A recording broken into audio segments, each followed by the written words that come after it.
No detours or shortcuts. Aiea has powered through all the roadblocks in their amazing race for an OIA crown. But on this island, the big blue battle lines have been drawn. Now it's the ultimate reward challenge to become the sole survivor. Nali, na Menehune for the OIA championship. All roads lead to Salt Lake. Lights on here in Motown. We get set for the 2021 OIA Division I Championship.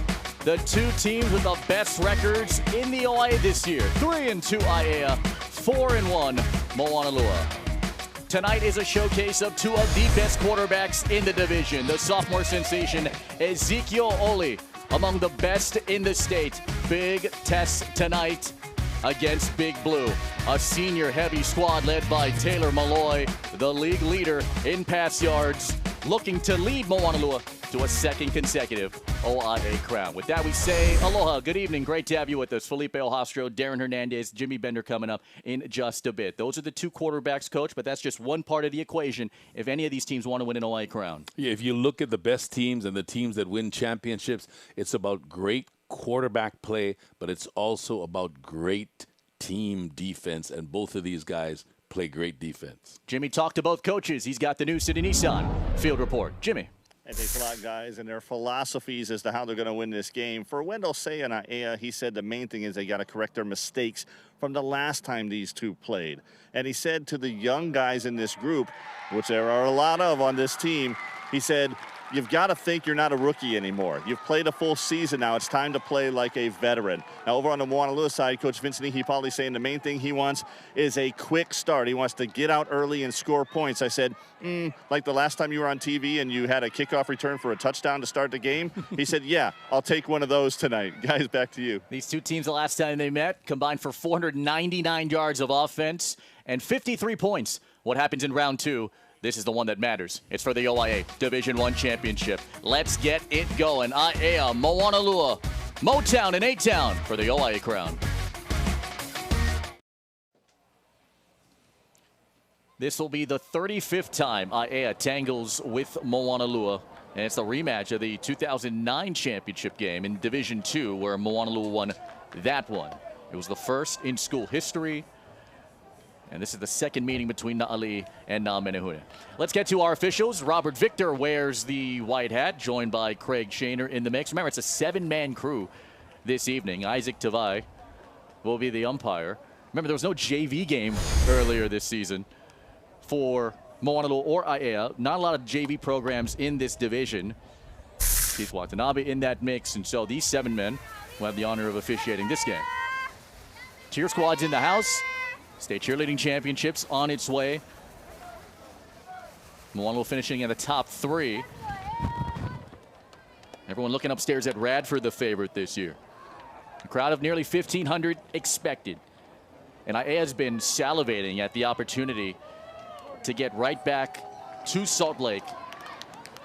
Bryson Boye Kutan will kick it towards Isaac Ishikawa. Boya Kutan is a sophomore. Hasn't played football really in the last several years. Decided to come out and try it. They needed a kicker. Was convinced. And now on the biggest stage of the season. Ishikawa and Canencia back deep. Moanalua won the first one. They're the defending champs. Aiea going for their first crown since '03. What happens tonight? From Salt Lake, off we go with a D1 crown. Moanalua will run it back here with Tristan Kim. And Tristan Kim will take it to around the 27-yard line. The Zippy starting lineups look like this for Moanalua. Offensive line with Hunter Egan making a second consecutive start in that position. Manga Tauiliili, Pila Gusan, Elijah Sabainaya, Logan Etawati. Keenan McCaddy, number 11 right there. Boise State commit, making his first career start as a receiver.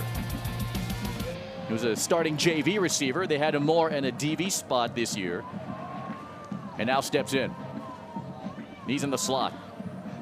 Malloy coming off a season high, 343 yards. They run the rock with Cameron Johnson. And the kid out of California ducks under one tackle and finally gets stopped. Gets forward progress, maybe a yard to the 27. as Alva'a is in on the tackle for Aiea. Defensively for Aiea, they are going to be loaded with the likes of Logan Roush, who is the team leader in sacks this year. Sila Unutoa's got 3 sacks of his own. To the secondary is Bishop Fomai, transfer from Pearl City, plays with a lot of aggression. Back to the ground, Johnson.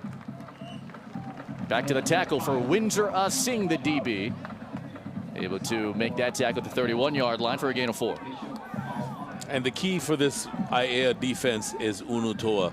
320 pounds. He is large and in charge on that defensive line. You're right. I mean, and just a 11th grader who's kind of been bouncing around schools and training sessions, and he comes forward and makes a touch. Comes across on a 3rd down. And Robert Victor wears the white hat tonight. Encroachment, defense, 5-yard penalty, results of the foul is a 1st down. And that is a penalty that is of personal value to Sila Unutoa, because in the last game against Kailua, and he took it on himself, saying my encroachment penalty really took us out of our rhythm, and he thinks it cost him the game. And so he says, I need to play more disciplined football. Option Malloy, pitch back Johnson. Johnson fighting off tacklers.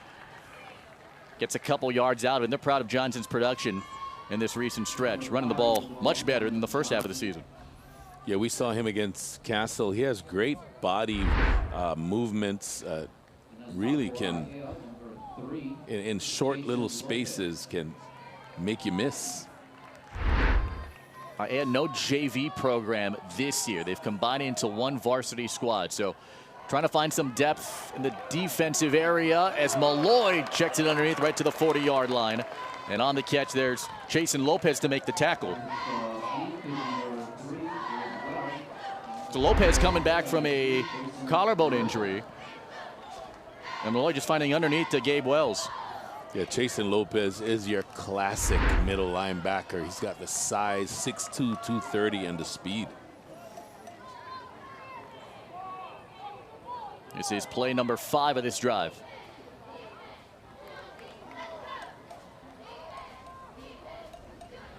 Fake it to Johnson, fire it out quick. Wow, what a catch for Andy Canencia. Able to be brought down there by Thiessen Wright, the former Pearl City Charger. And now Aiea Na'ali'i member takes it to the plus side of the territory to the 47.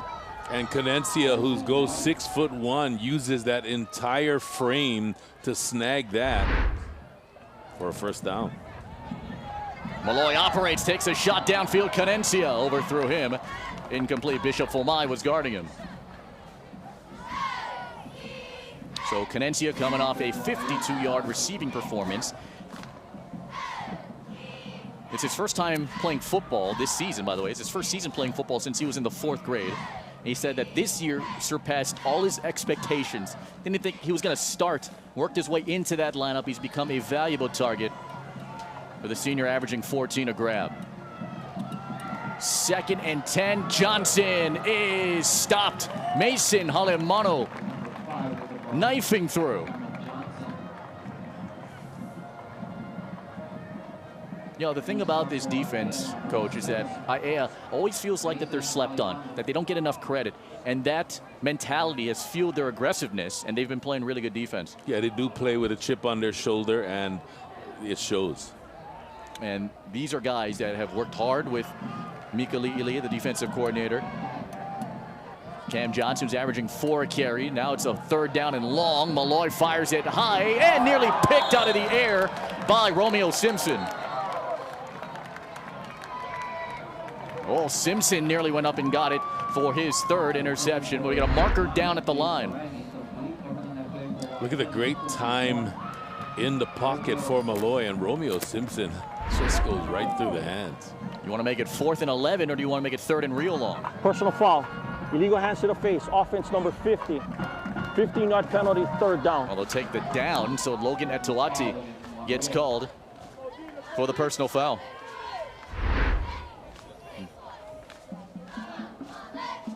Yeah, and if you are an offensive lineman, you cannot get your hands anywhere near the face mask.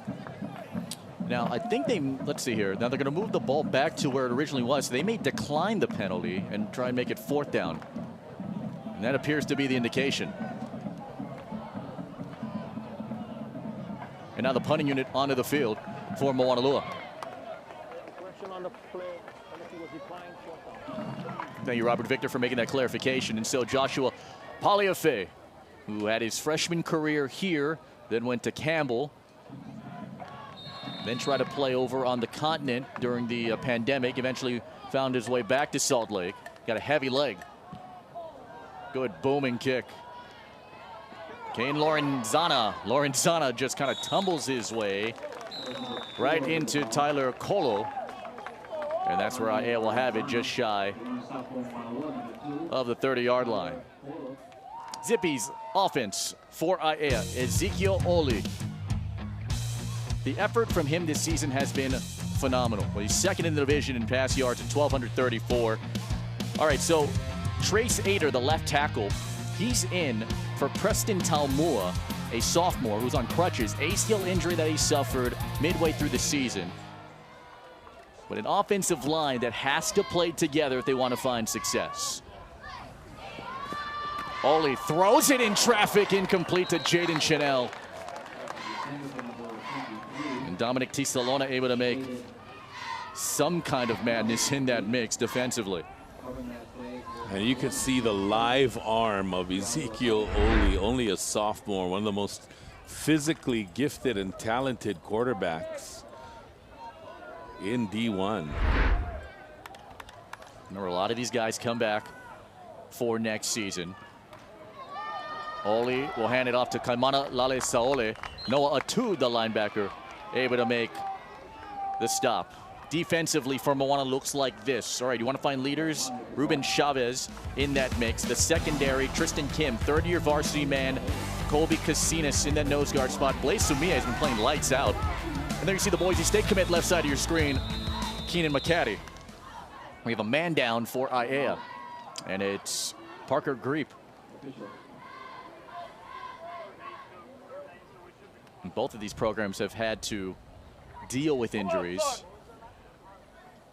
As we mentioned, with Preston Talmua out, I mean, that's a big guy that can play both ways.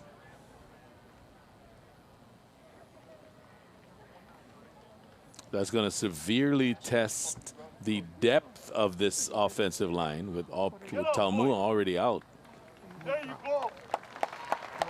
So he pops up under his own strength, which is a good sign. Let's see how he got hurt.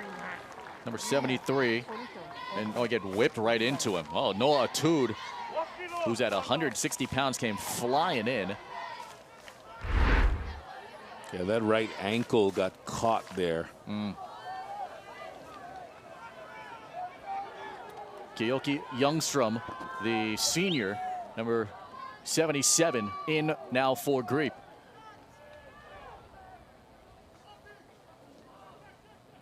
And now we have an officials conference. Let's see. So John Oku, who is the alternate, discussing this. And they're trying to make sure if the clock is at the correct point of the game. Now, prior to us getting on the air, this is kind of a brand new system that they're using to operate the clock. So it has been on the fritz.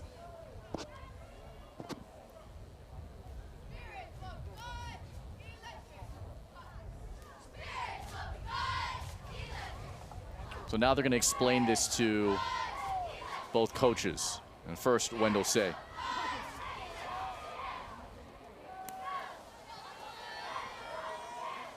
Well, I mean, this isn't the first time that we've had this situation. It was like this at Wailua.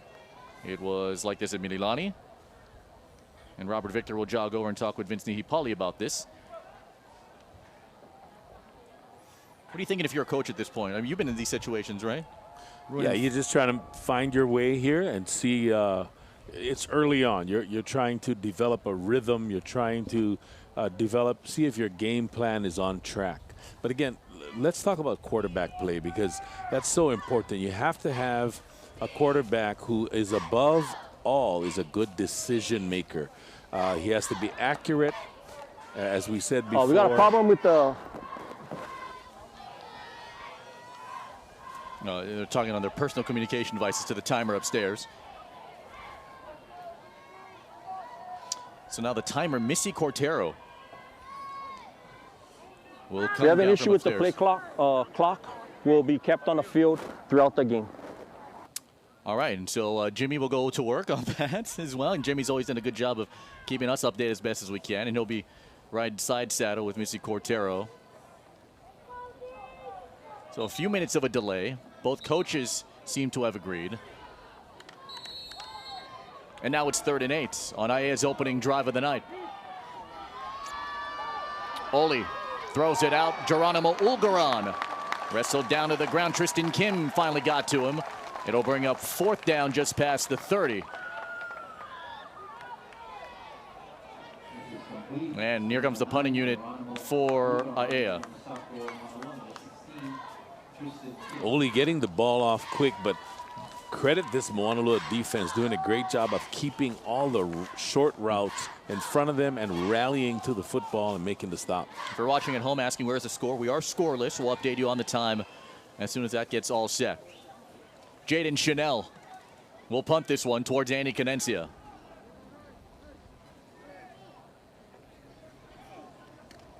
Chanel had that one blocked, but it was still kept well down the field and takes the skip of a lifetime. All the way down to the 16-yard line. 52 on the kick. Blaise Sumie blocked it in a scoreless first quarter for the OIA Crown. All right, so we're back here at Moanalua. It's 7:08 to go in the first quarter clock. We are scoreless. So with 1st and 10 coming up.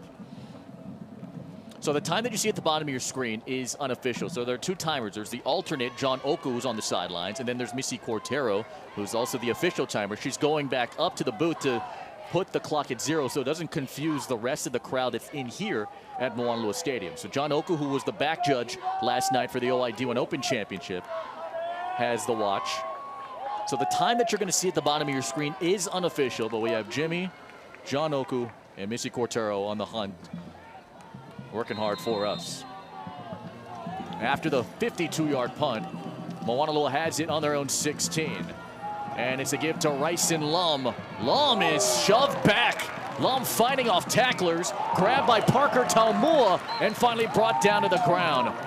Able to pinball off Isaac Mahuka, but it's Parker Taumua to put him right into the grass.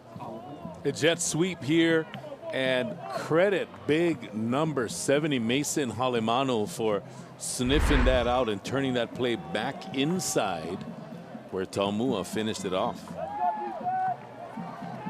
Malloy's got time. Malloy's got a ton of space. Off and running.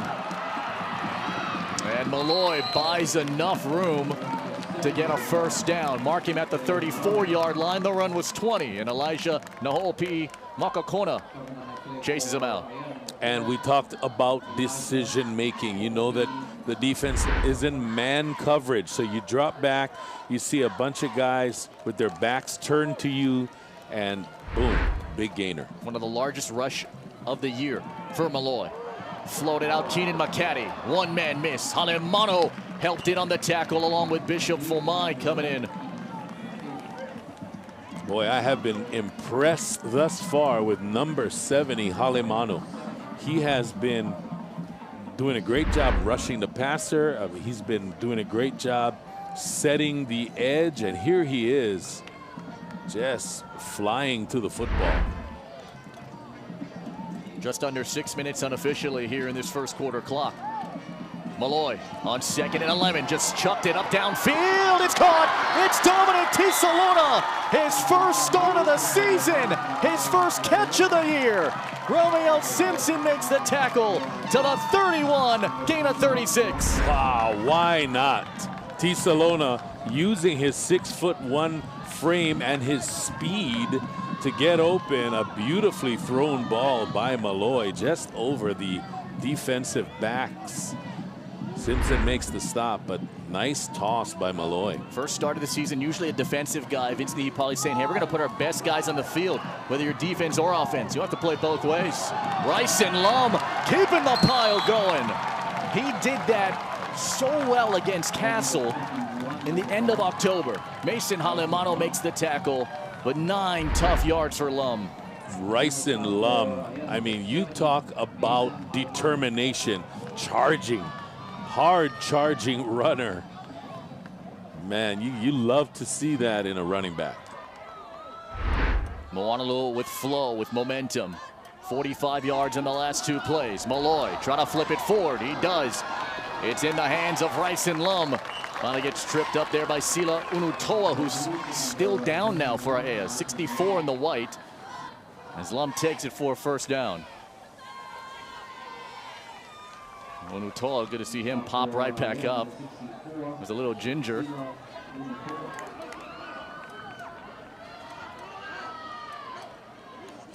The snap was low. The pressure comes. Malloy for the end zone. It's caught. It's Jace Barang. Touchdown, Moanalua. Jace Barang, the freshman phenom, with his 6th touchdown catch of the season. And credit Malloy and that offensive line working in sync. And they have found a rhythm on offense here. Alex Heim for the extra point. And Heim splits the sticks. On the second drive of the night, Moanalua goes 84 yards on the drive. Jace Barang able to get TD number 6. And it's a freshman to break the scoring seal in the OIA championship game. 7-0, Moanalua. And there's another way to get OC16 on the go. It's the all-new Spectrum News app. Get all the latest local sports, news, and weather that matter most to you. Download it now. It's on the App Store or Google Play. Everyone went to Jace Barang's house, majority of the offense, and colored their hair. And that's why it looks like that. And for Barang, with a whole lot of flair, and the first touchdown of the game is 6th of the season for a guy whose first words as a child was ball. And that's when his mother, Blossom Cavallero, knew that he was going to be someone special and going to be a football standout. There's Blossom, the Moanalua cheer coach. And baby boy just started the game with a score. Aiea will return it on a slip, and down goes Bishop Fomai, trying to set up a return at the 14-yard line. Oh, and Bishop Fomai, it looked like he had some room in front of him. And a kind of a pooch kick. Man, he had at least 20 yards in front of him. Right. So Ezekiel Oli just went 1 for 2 for 3 yards on his first drive. So much was talked about him heading into the season after teams like Kahuku and Campbell were impressed with how Aiea had the ball down the field in their scrimmage games. Kane Lorenzana, the sophomore, runs it forward. Lorenzana is one of 3 sets of twins that are part of this Aiea team. Kane is 1 minute older than his brother Hunter, who's also a running back, and he gets his first carry. It's one of the things that Wendell Say said that we need to do: run the ball effectively and execute offensively well. Still early, but looking to find that rhythm. Oli floats it. Oh, nearly picked. Dominic Tisalona nearly had a stroll for 6. Dominic Tisalona read that all the way. Now the offensive line doing a great job giving Oli time here. And this was a read by Tisalona, beautiful read by Tisalona. Man, he's going to dream about that one.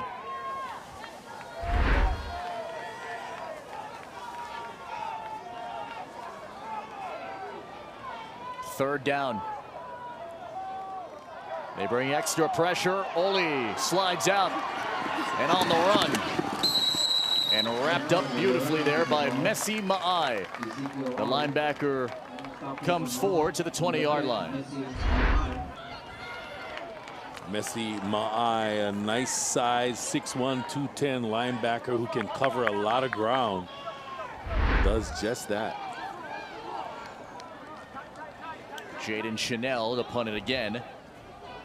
Remember, it was blocked by Blaise Sumie, but it got the benefit of a major bounce. It ended up as a 52-yard punt in his first attempt. Here's Andy Cadencia. And now a timeout for Aiea. Aiea, their first charge, timeout. 30 years with the program as a head coach, Wendell Say. Takes time here in the first. Mini cheer squad in the house, 3:45 remaining first quarter. D1 semifinal doubleheader coming your way next Friday. By the end of tonight, we're going to reveal the first Hawaiian Bank Division I state championship bracket, so hang tight for that. Fourth down, Cadencia to return. Big booming kick. Fished in at around the 39. Cadencia stopped at the 45-yard line of Aiea territory. Ezekiel Modelo on special teams to make the tackle. And what a heads up and intelligent play by number 16, Tristan Kim. Could have blocked in the back, but just kind of shields people with his body, puts his hands up. That is a smart football play. I mean, all his brothers were so smart when they were playing football. Cody Kim, Micah Kim, and now Tristan Kim, who's a senior. Kept both hands up, you're right, Coach. Got away from a penalty. Kindred Malachi Park, the running back. Fake it to him. Chuck it down the field, incomplete to Cadencia. Well-designed play. Cadencia runs a nice route, and I like the rhythm so far. The running game has not gone well, but they're moving the launch point of the pocket. They've had a couple of unorthodox throws, including a shovel pass. Moanalua 104 yards of offense already, but a marker's down right at the snap. Ball start. Offense number 13. 5-yard penalty, second down. Vince Nihipali, the head coach, in his first year at the program. Took this team to a 4-1 record. He is the 1990 Kamehameha graduate who went to Oregon Tech. Played under Ron Lee. Then went to Western Oregon, was a 2-year starter out there. Then graduated, had a neck injury, which took him out of his collegiate career. But then he became a great assistant and DC at a number of places. At Kaimuki, Campbell, helped out at Kapolei. And now in his first head coaching gig, he has done marvelous things for this team in blue. Ball start. Offense number 56. 5-yard penalty, second down. And again, it's Manga Toiliri.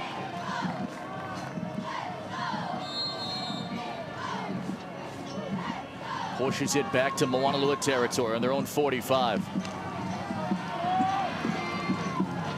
Second down and from here to Sooms. Malloy floats it up and it's broken up. Whoa, timed it perfectly. Elijah Nahopi Makakona. Man, what a beautifully timed play. I think Wendell Say is thinking, next time, please try to intercept this. But again, a beautiful tackle, well timed by Naho'opi'i Makakona. Squared up, secured the tackle with the legs. Great defensive play. The thing that Mikali'ili'i loves about this defense is how young they are, and they've all come together. They all grew up together. Third down and forever. Screen pass over the middle, going nowhere. Blown up to Mama Auva'a on Isaac Ishikawa. Auva'a, big number 95, read that all the way. What a great job. What an amazing job. Auva'a saw that all the way, was not fooled at all. Inside of 3 minutes, Paliafe's got to punt it. And this one goes out of bounds, and Aiea is going to get one of their best starting positions of the night as he gets to the 36-yard line. The punt only went 21 yards. All right, so Aiea's trying to find rhythm, but Aiea's had slow starts this year. But, Coach, they've been in a lot of close games, too. They have. I mean, if you think about their schedule, that's amazing. They lost to Moanalua by 3. They lost to Kailua last week by 1 on a blocked kick, on a kick 6, basically. And that's 2 losses by 4 points. And that's the high tech that they're using to try and time the clock. But hey, we have a clock, and we're fortunate enough to display it for you. So, believe it or not, what you see on that phone is actually official. And we got movement. Encroachment. Defense number 10. 5-yard penalty, first down. And it's on Messi Ma'ai. Oh, and Ma'ai tried to time that blitz.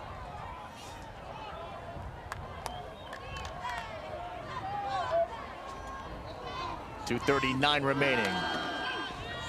Only going to hand it off again, and again it's Moanalua Sa'ole. Sa'ole relied on heavily at the start of the year. 23 carries against Moanalua the last time they went. 84 yards of work.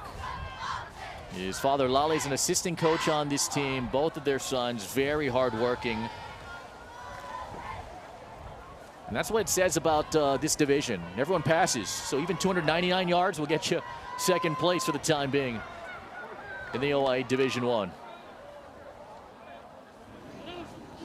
2nd and 2. Again, right side run. Lale Sa'ole. Be fooled by his size. He'll move the pile. Play Sumie, able to make the tackle. Lale Sa'ole, only 5'6", so not a tall guy, but he's 170, so he packs a wallop. Look at the legs on this guy and the determination. I love runners that run behind their pads. Nice suplex there by Sumie. Aiden Bringus and Upu Hauer created that hole on the right side. And this one's against Aiea. Ball start. Offense number 7. 5-yard penalty, first down.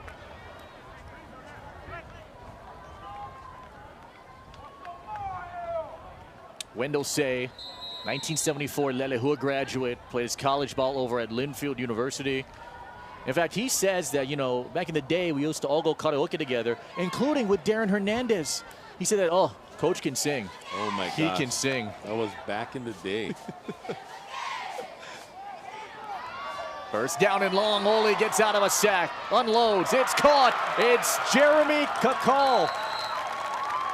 Jeremy Kakal able to bring that one in. Keenan McCaddy finally makes the tackle to the 41. And this is the first time we've seen any type of pressure put on Ole, and he does a great job, not only eluding the pressure, but delivering a dime to Kakpal, the freshman. Inside of a minute, first quarter. Kane Lorenzana, the running back. Only needs a couple. Zach Munga, who's the co-offensive coordinator right now on the near sideline at the 45, showcasing the signals. He's worked with a lot of these guys on the pylon team. Timeout. Aiea, their second charge, timeout. Munga's a 2012 graduate. He's one of the great young coaches that you're going to see this season and really for the future. And it's nice to see when people graduate from their high schools and then want to give back. And a stand-up guy, hard-working guy, and really wants to be part of this revolution where they bring Aiea football back into the forefront among its best in the division, and so far they've done a good job at that this year. No doubt about it, and this guy has led the way on the field. Ezekiel Ole, only a sophomore.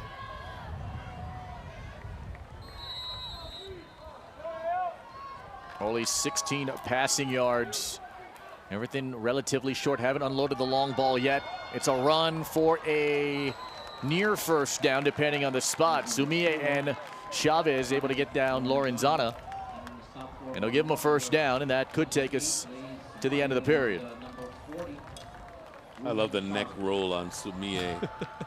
Players with neck rolls are just such throwbacks to yesteryear. Sumie, wrestling state champion, a $145 a year ago. Helps in on the tackle, and the quarter comes to an end. 102 yards of offense for Moanalua, 36 for Aiea. Jace Barang's touchdown, the only difference in a physical and fast OIA D1 championship.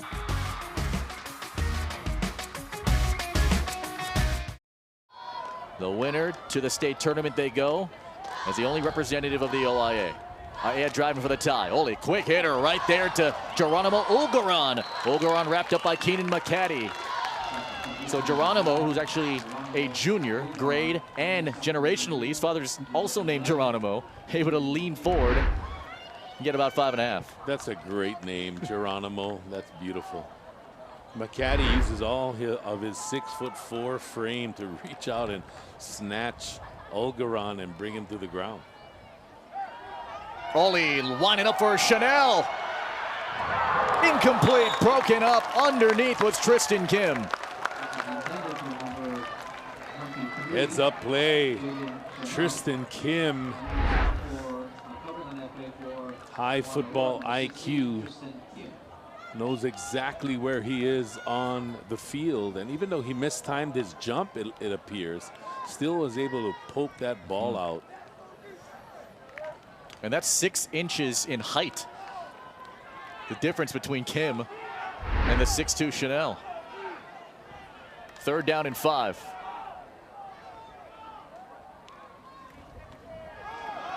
Hand it off for Kaimana Lale Saole.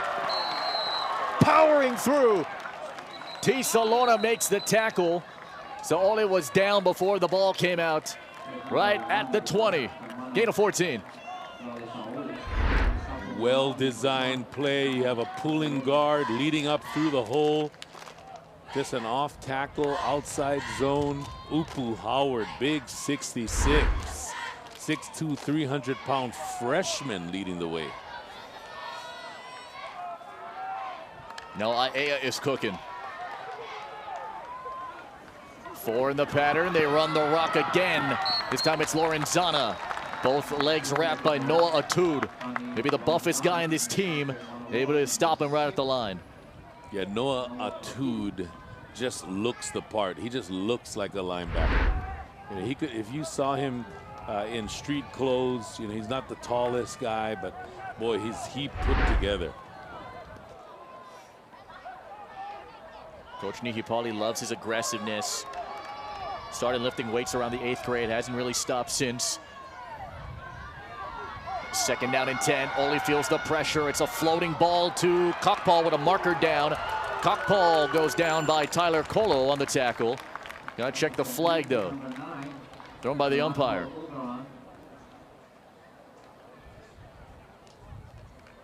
That's probably holding. And you're right.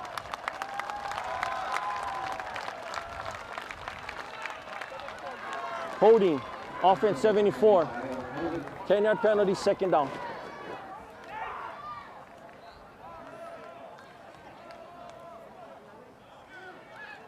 Wendell Say saying we have to play clean football. Penalties have hurt both these teams this year, and that's why the games have been so close.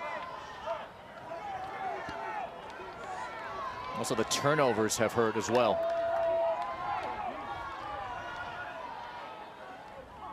Oh, we had movement on Moanalua's side. Encroachment, defense number 58. 5-yard penalty, 2nd down. Paleofe, big guy.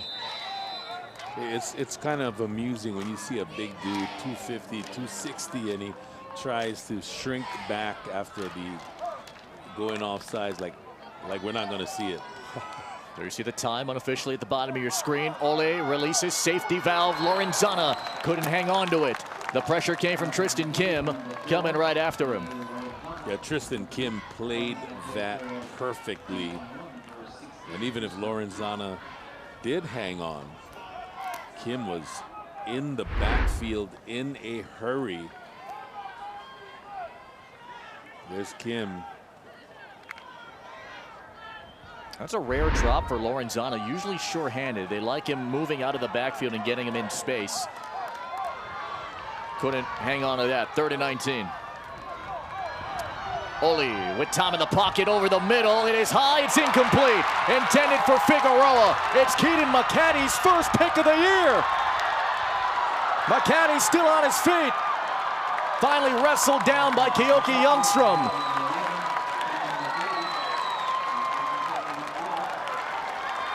And all the credit should go to number 28, Blaise Sumie, who put enormous pressure on Oli and forced that throw early. Keenan McCaddy at 6'4". It's his first full year in the varsity team. He only played really one offensive series versus Aiea in the first 3 weeks of the year. He has 2 game-winning touchdowns this year. This year he said, I want to put Moanalua on the map. His team on top with a 7-0 lead. There's Rice and Lum right side. Lum into Sila Unutoa, into Mason Halemano. And of course, when you get the pick and you get the turnover, you are rewarded with the turnover chain. And I'm gonna call it right now, that's probably the best turnover chain in the state right now.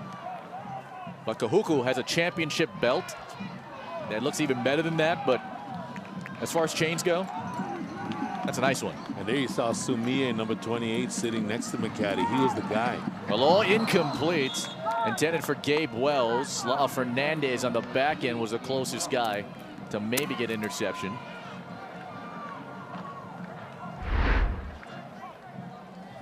Malloy with time, just a little low and behind, but catchable football. Wells is the first person in his family to play football. Just couldn't hang on to that.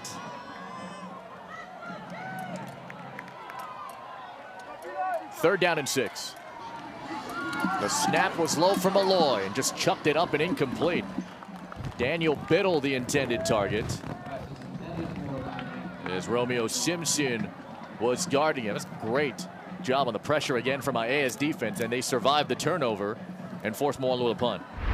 Great pressure both sides. Sumie of Moanalua on the interception, and that time looks like Malloy's foot got caught in the turf as he was dropping back. Yeah, that didn't help the cause. Joshua Paliafe to kick it towards Geronimo Ulgaran. A timeout taken by Moanalua. Moanalua, the first charge, timeout. Moanalua 106 yards of offense. Aiea 55. Moanalua 7 points. Aiea 0. Joshua Paliafe might be one of the more energetic and competitive guys on this team. They've relied on his duties to get the ball and pin him back deep after winning the punting job just about a few days before the season even began. Paliafe keeps it low. It's a bouncing ball that is picked up at around the 33-yard line. And on the run, Kane Lorenzana stepped out of bounds.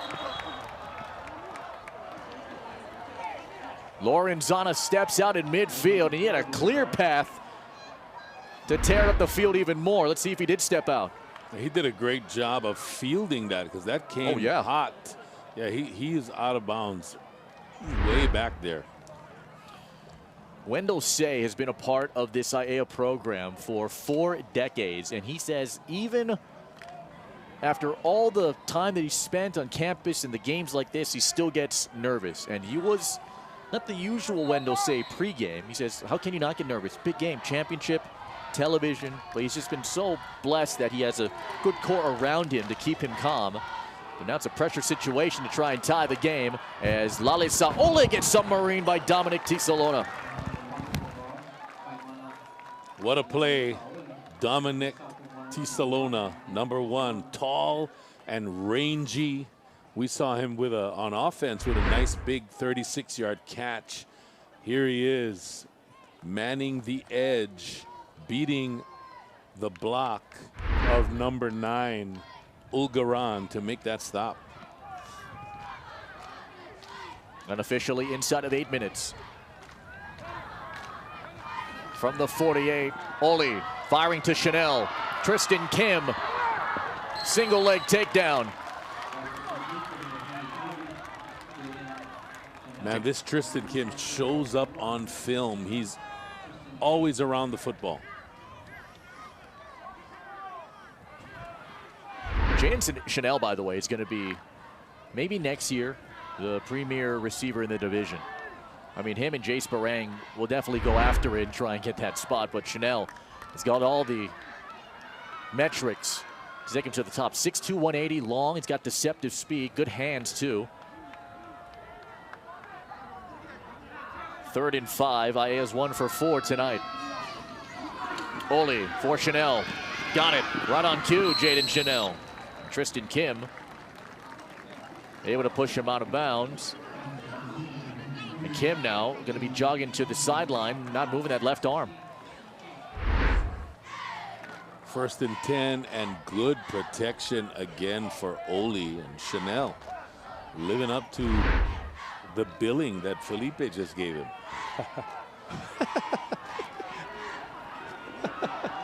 Up top for Chanel. He brought it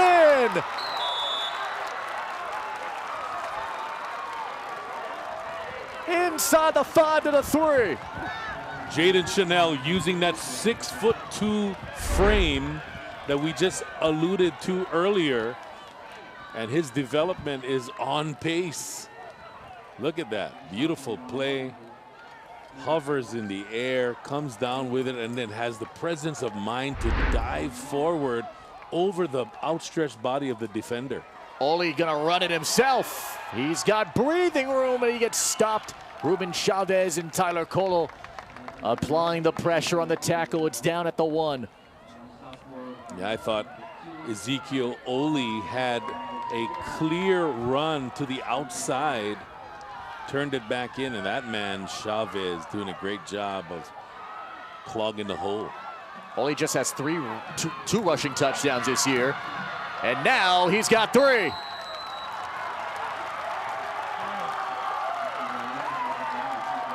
Ezekiel Oli, 6'1", 190, a sophomore. That is a good-sized quarterback.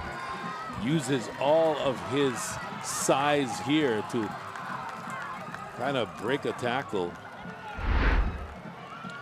Bryson Boya Cuton is 7-12 this year on extra points. Off the hold of Geronimo Ulgaran.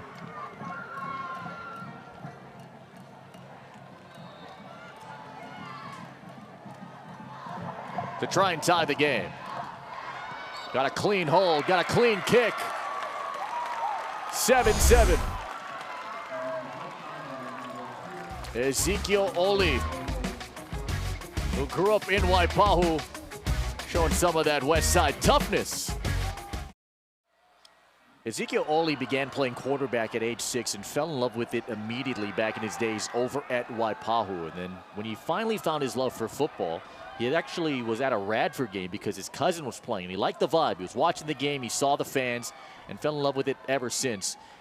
And boys are glad that he ended up on their doorstep, because his leadership and his potential for the next 2 years could take him to play on Saturdays at the collegiate level.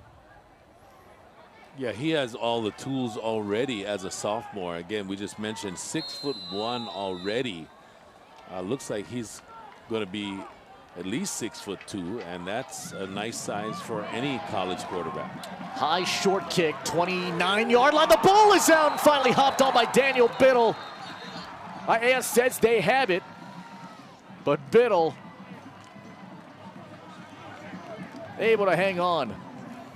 Biddle had to hang on to his trousers too there at the end. Man, what a solid hit by Fomai. Oh, and Aiea nearly got it, but it was too Biddle, too late. 6 minutes to go. Johnson, the running back. And now they're going to send Sila Unutoa out because of an equipment issue, it seems. I think it might be the back of his jersey. Something's exposed. Oh, no, it's the that little ninja bandana, if you want to call it that. Yeah, the headband. So McCall Amuksang is in, so Unutoa has to come out for release to play. Moanalua has it on their own 27. Fake it to Johnson, fire it to Cadencial, who dropped it, incomplete. Everything about that RPO was beautifully executed, except on the back end. But Malloy does a nice job. The fake, the line, does a great job of blocking, and Cadencia just tried to run before he secured the ball. Malloy 7 of 14, 70 yards all throughout the season. And I mean every game this season. He's had rough first halves. And then halftime comes and coaching staff talks to him, and then something just clicks, and Malloy has led him to a couple of game-winning drives that equated to both wins. Malloy in the pocket, chased out. Malloy with Fumai coming after him. Woo! Malloy is down, and he is hanging on to his right leg. Thiessen Wright came off the right side to apply the pressure. Fumai, like a torpedo, just pounded him. Man, Bishop Fumai came in full blast. And here he is. Just a great clean tackle. But Malloy, that leg, that knee was caught on the turf. He's in a lot of pain. On the back of his leg, his right leg. The only other quarterback that's gotten significant reps this year is Emmett Kelly, number 14 for Moanalua. He's thrown 6 passes, though. Let's see how he hurt this leg. Well, here comes Fumai. Oh, maybe just on the shoulder and the side of the leg. Yeah, and he immediately grabs that knee. Looked like the plant leg was hit. Yep.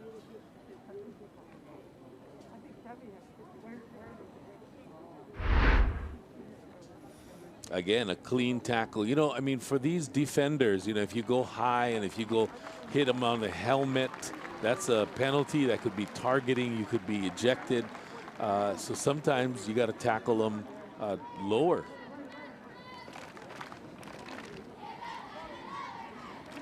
Let's see who's going to take this snap for Moanalua. Looks like Cam Johnson will take it himself. So Johnson, who's very athletic, has not thrown a pass, but they typically use him in wildcat situations. So maybe just trying to buy time. It's 3rd and 9 for Moanalua. So mark down that injury at the 5:23 mark of the second. Johnson takes it himself. And Johnson ripping forward and getting near the first down stick. Cam Johnson out of the Wildcat. Now he looks like he's done this before. Nice job with the fake, and look at the peekaboo run action where he does a great job of finding the hole. This is kind of like deja vu from the 2019 OIA D1 title game. RJ Javar, the starting quarterback, got concussed, left Aloha Stadium in the start of the second quarter, and Moanalua was forced to go to a wildcat situation with Rudy Kealohi. Johnson doing the same here and doing it effectively. Gets 5 on his second run of the drive. Now, currently, Cam Johnson is running this wildcat to perfection. However, again, you're going to have to pass at some point. Mika Li'ili'i, the defensive coordinator for Aiea, currently right now they are drawing up how they're going to best defend this wildcat, and it's going to be a chess match here. Johnson did a lot of multi-sports growing up, hands it off to Gabe Wells. To the edge. Gabe Wells is stoned right after him. It's Romeo Simpson. Foster Village kid able to make the stop, but not before Wells gets the first down at the 49. Wells putting on some show of wheels here. And a beautiful tackle, a classic textbook tackle by Simpson.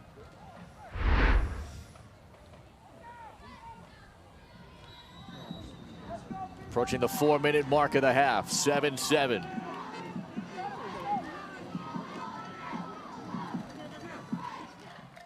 Fake it to Barang. Johnson keeps it himself. And Johnson gets roughed up by Sila Unutoa and Chasen Lopez to the 49-yard line of Aiea territory. Now Johnson's helmet came off in the process, and now he's going to have to exit for a play, and so we'll see who is the third quarterback shortly.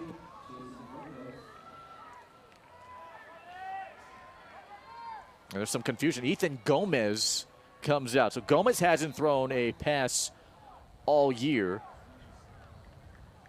but Rice and Lum is right next to him in the running back spot. So Gomez was really just added to build depth to that position group, which they needed. Gomez is going to take it himself and slide down. Thiessen Wright tags him. And a smart play by Ethan Gomez. Don't want to get him hurt. Already one QB out. That's the first rush of the season for Gomez. 3rd and 5. This is play 8 of the drive. Gomez to Lum. Lum into the teeth of the defense. Lopez there. And in the process just gets roughed up by Alva'a and Parker Talmua. 4th down and short.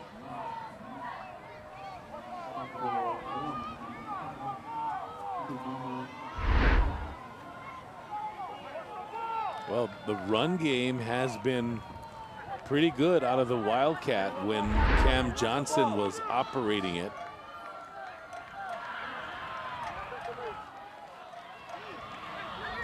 Jamison Lee there you see coming into the frame top of your screen, the offensive coordinator's first year with this program. 4th down. Maybe try and draw him off. Get a free 5. Timeout. Yep.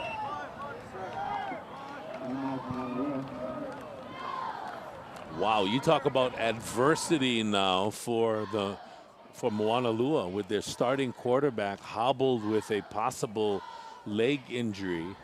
I'm not sure the extent of it, but Ethan Gomez thrust into the championship game. So the storyline builds here in this championship game. How big is that without having Malloy on the field? Oh, that's huge. Obviously, the trainers are furiously working on the leg of Malloy. So he's in good hands, and we think that he's right behind a large collection of those Moanalua players. So right on the right side, the athletic training table right there, top right of your screen. So it's 4th down coming up for Moanalua.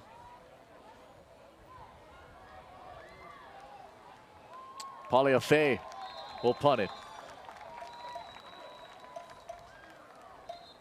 Aiea trying to get personnel on and off the field, and now forces Naali to take a timeout.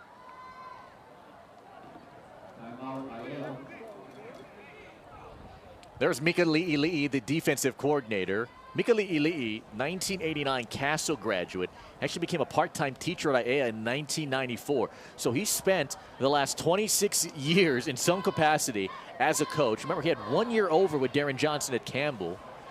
And the head coach of the Junior Ali'i youth football program, where they have about 70 kids, and that's kind of the feeder program for Aiea. Yeah, Mika is a student of the game, one of the best defensive coordinators in the state of Hawaii. I had the privilege of coaching Mika Li'i in arena football. Great guy. And there you see Malloy. Malloy standing. But that's tough if you're an athlete, because in your mind, you're thinking, okay, am I going to get back in? Am I healthy enough? Am I going to get cleared? And of course, the athletic trainer's sole responsibility is to make sure that the player's healthy enough to get there. So snap to the fullback, and at a 4th down, they're gonna get a 1st down. It's Blaise Sumie running through, depending on this spot. Let's see. It looks short from up here. Blaise Sumie, number 28. I love what Aiea does too. He does the fake over the snap acting job. Gotta love that. But heads up, this punt return team stopping them short. Now wait, hang on a second. They're gonna measure this out just to be sure, because the initial indication was it was a 1st down, but then when they spotted the ball where forward progress was stopped, and of course a championship game, so it's always better to be safe than sorry.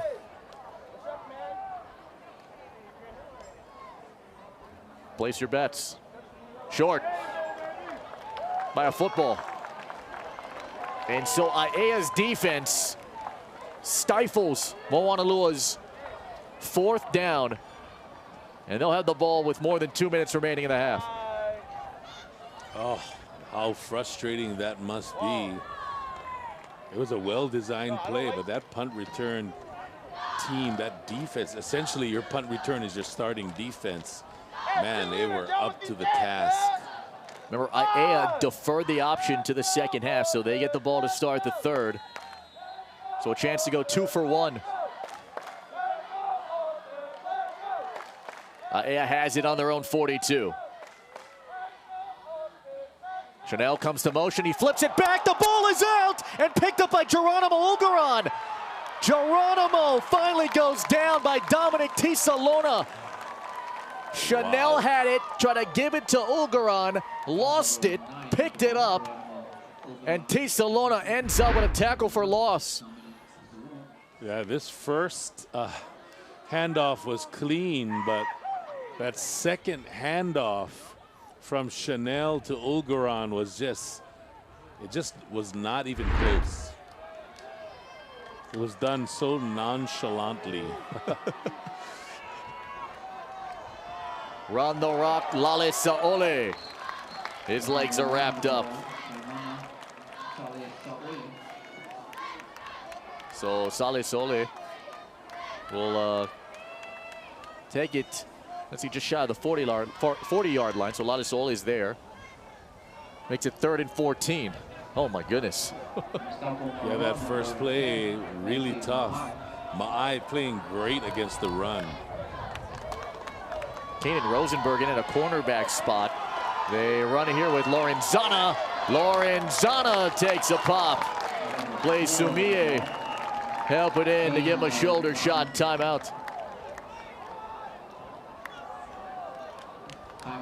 Moanalua is going to save some clock with 50 seconds remaining.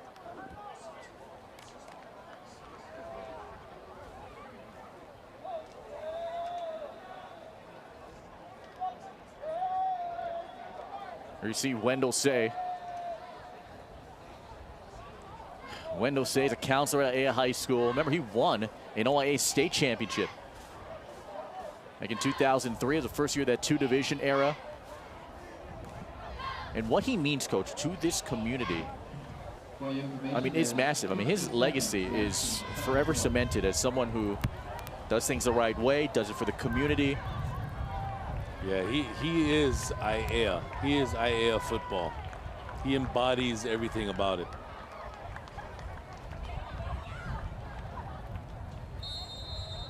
With 50 seconds remaining. Jaden Chanel.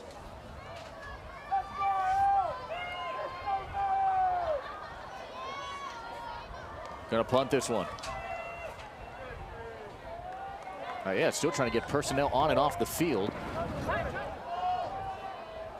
Ezekiel Medella was just streaking to the sideline just to get out. The play clock is inside of 10. Now Medella gets back onto the field, and a flag is out. Delay game. Oh my goodness. What a mess.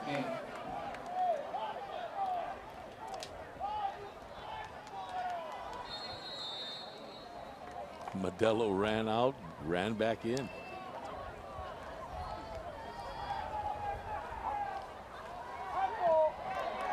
Chanel, high, booming kick. Canencia, will he roll the dice? Why not? 32-yard line.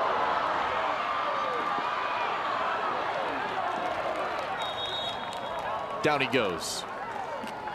And that part of the field, we've seen a couple of guys take a slip and fall in that area. Yeah, penalty flag in the process. With 37 seconds to go.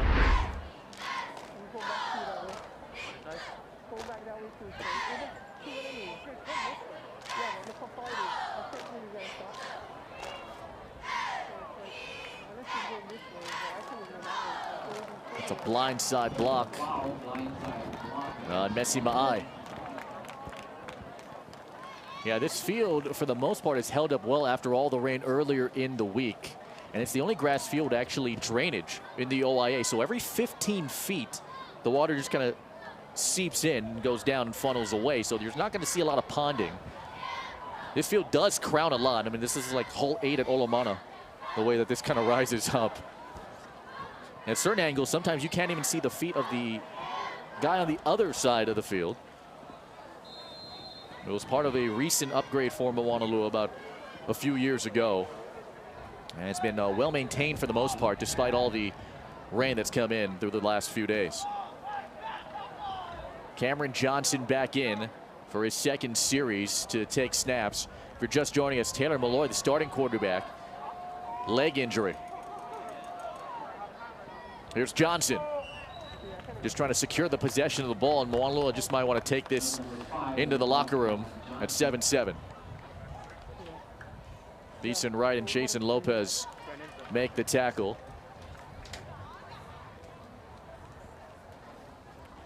Coach, they had 53 points combined. We got a 14 combined point score so far. What do you think? Yeah, wow. It's just a tough break, too, for Malloy and for Moanalua.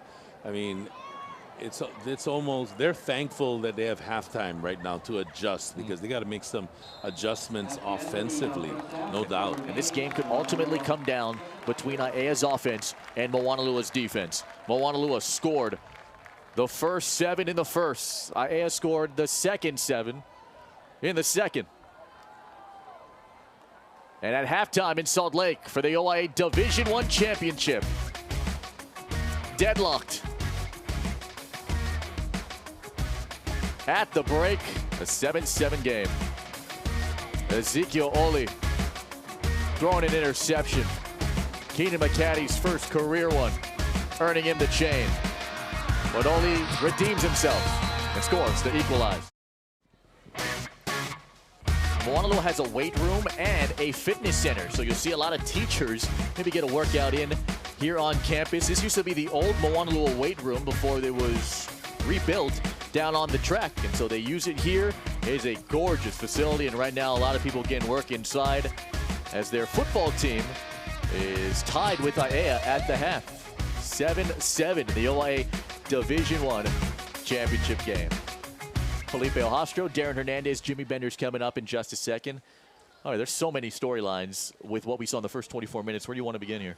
I think the obvious concern has to be Taylor Malloy and what appears to be a lower leg injury. We don't want to speculate. You know, I'm not a physician, so I'm not going to, speculate on the type of injury, but it didn't look good. And whether or not he's going to be returning to action in the second half looks extremely doubtful, and that changes the entire complexion of this ball game. Yeah, we'll try and get an update in that second half. In the meantime, Aia's offense taking advantage of what Moanalua could not do, and that stopped the big play from happening. Ezekiel Oli finding his targets quick. Geronimo Ugaran, it was a first half for Oli where he went 6 of 11 for 66 yards. No touchdown passes, but an interception. But the big one to Jaden Chanel helped fuel this offense, and Oli's handled all the pressure well, too. That was big. It's going to come down really to this Moanalua defense in the second half. They're going to have to step up big.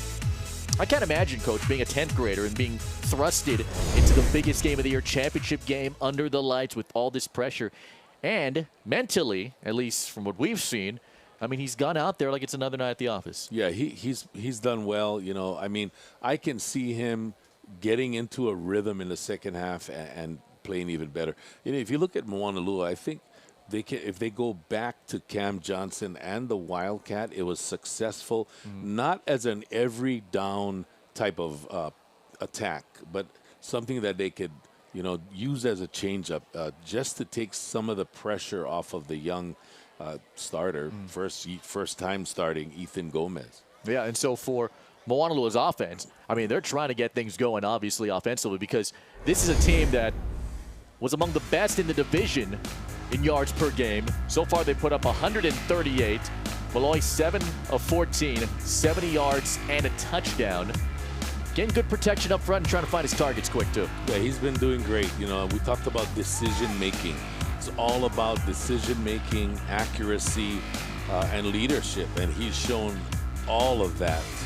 A nice pass over the middle, and here takes a bad shot in the lower leg. A clean tackle, but it just did not look good. All right, take me as a coach now. I'm sure you've been in this position before. Starting quarterback goes down. There's not a ton of depth there. What do you talk to your kids about to try and keep them positive as they move forward in a tie game? It's time for complementary football. The defense needs to step up.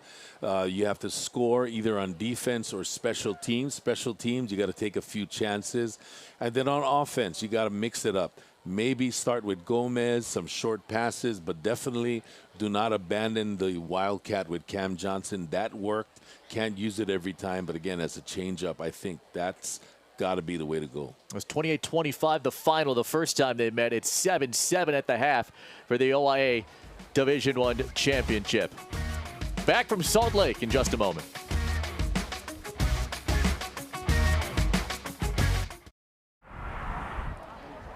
This is the main courtyard where everyone hangs out on campus. It is called Menehune Square. Right behind that M is the largest classroom building on campus, which is M Building. It's a 3-story floor. This is the area where they're going to have Winter Fantasy, which is the winter ball for Moanalua every holiday season.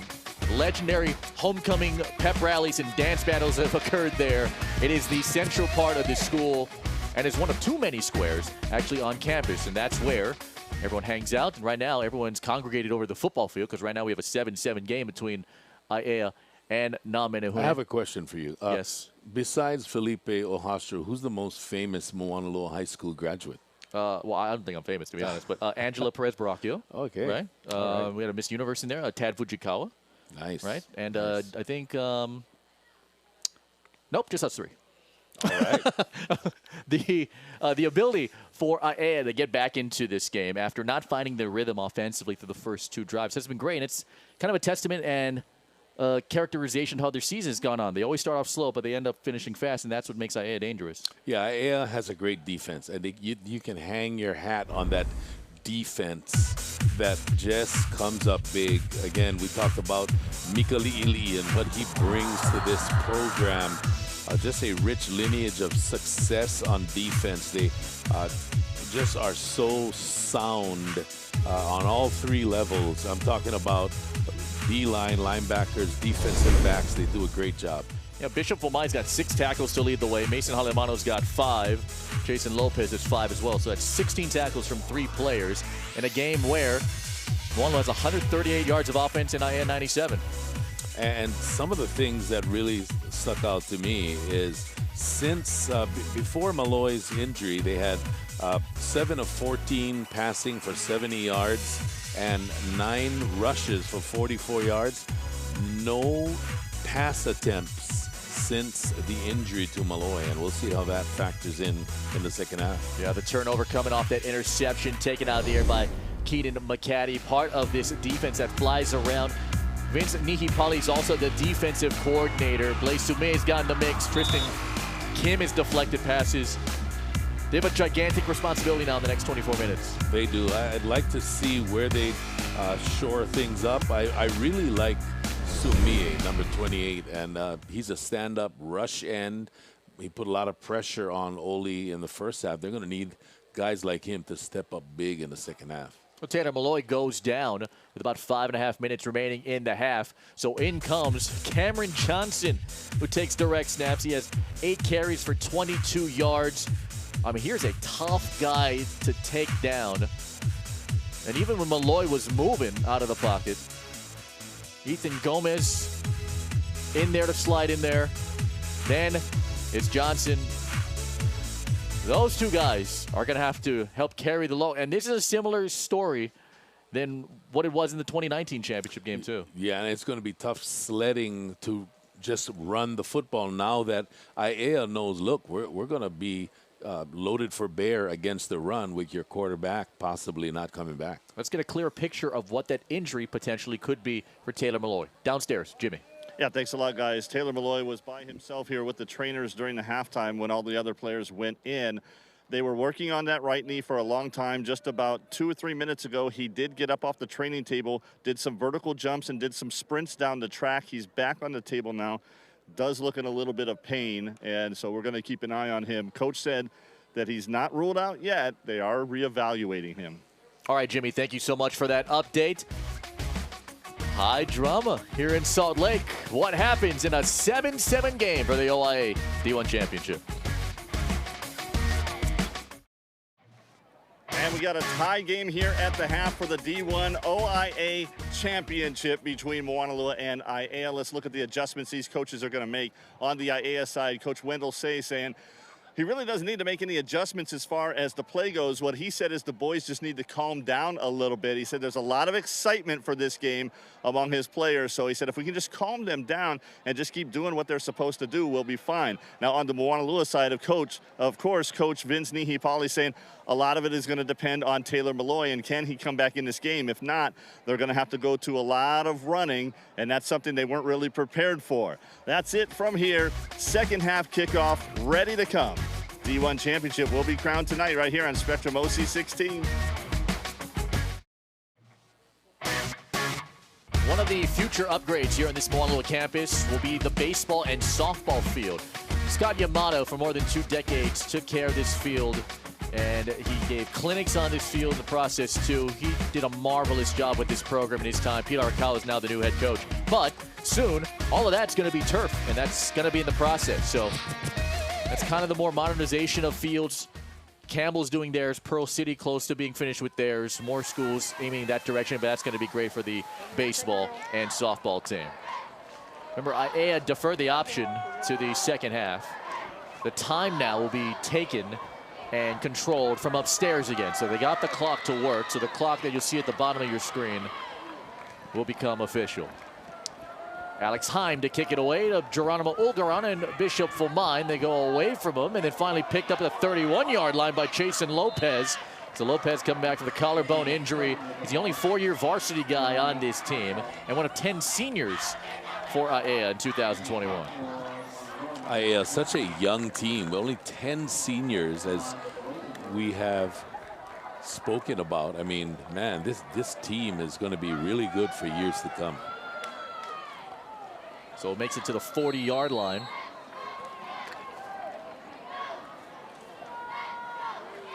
Ramona Lalisaole. Oli went 6 of 11 for 66 yards and an interception. Lalisaole rumbled down to the ground by Blaise Sumie. Sumie able to get his 4th tackle on the night. So Coach, what do you want to see here from Aiea? I think you just saw what Aiea is going to do. They're going to come out and probably try to run the rock, try to wear down this undersized defense. I mean, this O-line is big for Aiea. They're going to try to run the ball, take pressure off their quarterback, try not to turn the ball over, and try to wear down Menehune.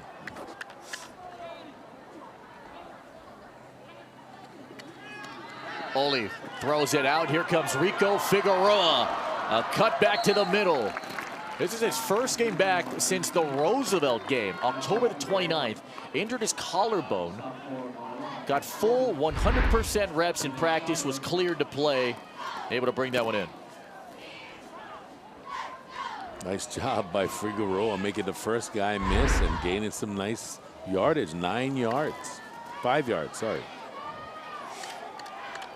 Rico's a tough guy, too. He fights through tackles as they try and get the first down, and they do with Kaimana Lale Saole.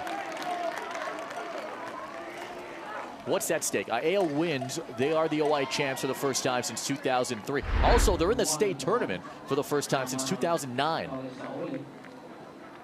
Hard to believe it's been a decade since Aiea has even sniffed the state tournament. And remember, only one berth represents the OIA into the 4-team tournament. And we'll have coverage of that next week, Friday. And we're going to give you the full bracket by the end of tonight. So hang tight for the state tournament bracket. Oli fires it quick. It's caught again. Jeremy Cockpaul. Cockpaul just shy of the 40-yard line as Tyler Colo makes the tackle. Cockpaul, another one of those just freshman receivers on this team, and some slipping. There's a lot of slipping and sliding here,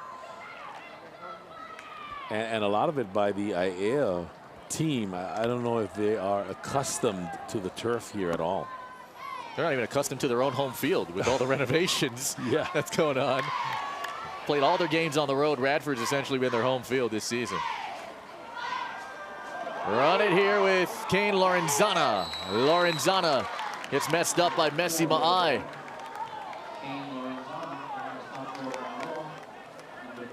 Gonna be shy. Go ahead. I like the 1-2 punch of Lorenzana and Lalo Saole, and Lorenzana gives them a little bit of more of a scat back type of runner, while Lale Saole more of a downhill kind of runner. 3rd down and a yard to go.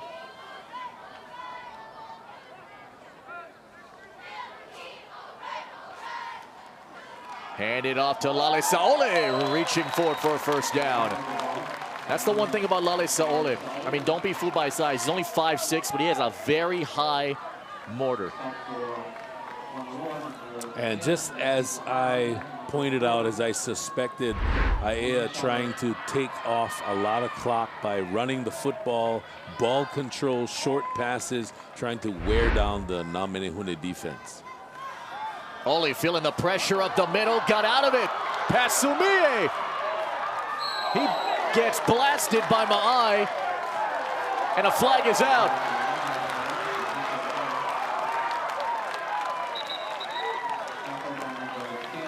I'd like to see where this contact took place, because Oli was dancing and tiptoeing down the sideline. As you can see, Ma'ai tracking him all the way. Man, that is a tough the distance. ball. We go to the fall, first down. You can see Ma'ai tracking him all the way. The hit happened in bounds. That's a tough call. Yeah, that's a judgment call too. And didn't make a clear, definitive indication that he was giving himself up and going out of bounds, because he was parallel to the sideline. But Aiea becomes the beneficiary of that inside the 20. From the 18, Oli. Oh, this one tipped up and incomplete. Hit the ground for Ulgaran. Ma'ai got his mitt up there. Ma'ai read this all the way, and he's been a force on defense for Moanalua tonight. He's played smart football, irregardless of the hit that went for 15 yards earlier. He has really played well. Cockpaul, Ulgaran, Figueroa, Chanel, the receivers, looking right, thrown up top, it is incomplete to Figueroa. Running out there with Dominic Tisalona in coverage.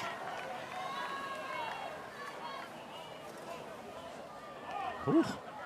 Yeah, I like to call a wheel route down the sideline, but credit Tisalona just being there, not in the greatest position to defend it, but just his tall, long, lanky body there. It's tough to throw over a guy like that. The average 3rd down yardage to go on this drive alone was about 2 yards. The first half for Aiea was about 10.2. They've converted 2 3rd downs on this drive. This is 3rd and 10. Oli looking up top. Downfield shot for Kim Choi Kemalo. Incomplete. Trevin Kim Choi Kebalo. Remember his brother, Kame Kim Choi Kebalo, was a phenomenal receiver several years ago for Aiea, and the junior couldn't bring this one in. Man, that was a nice call, just off of the fingertips. Oh, tried to one-hand it. Kim Choi Kebalo. Yeah, now Bryson Boye Kutan, who's 2 of 3 this year, is going to try a 35-yard kick. This would tie a season long for him. Got the clean hold. It's tilted. It doinks off and goes through. Oh, wow. I mean, that is difficult to do. Hard to believe. A-Town never doinks. This one goes off the post and in. Aiea with the lead. Bryson Boye Kutan, a wing player for the soccer team. His only missed field goal of the year was the kick 6 against Kailua that coach mentioned earlier. And sophomore just wanted to come out and try football. They needed a guy to do the job. Another hard worker. Stay late after practice earlier in the week. Working out with Lale Saole. And Santa's here.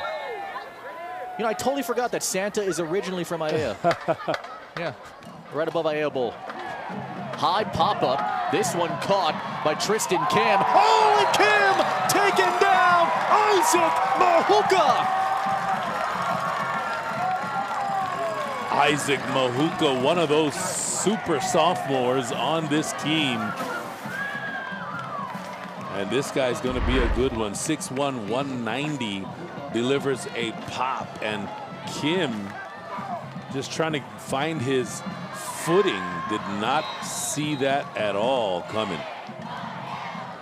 That was a truck. They are excited about what Mahuka can contribute over the next couple of years. One of 20 sophomores on this team. He is silent but violent. Johnson hands off. Gabe Wells around the edge. Wells written down by Mason Halemano. A couple things to look out for here. Johnson back in. No Taylor Malloy. Not a lot of targets to Jace Barang. Barang only has the one catch that was the only touchdown of the game so far for Moanalua. So Johnson has played a number of different sports growing up. Basketball, football. Thrust it into this position. 2nd and 9. Fake it to Barang. Now he's going to throw it. Wide open, but overthrew the intended target, Canencia, with Bishop Fomai guarding him. And that is the first pass attempt by Moanalua since the injury to Malloy.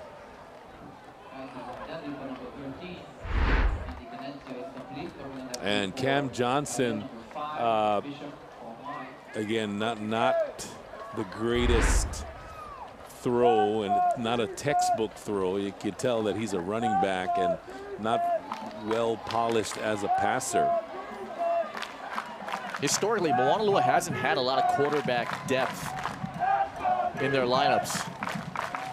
Johnson plowing ahead right to Mason Halemano, plugging the hole. My goodness.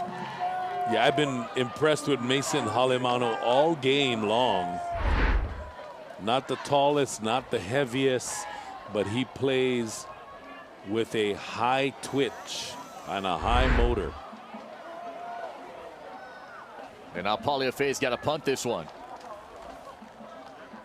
Well, the offense for Moanalua, who averages 287 yards a game, only at 139 right now. High kick, and this one brought in at the 40.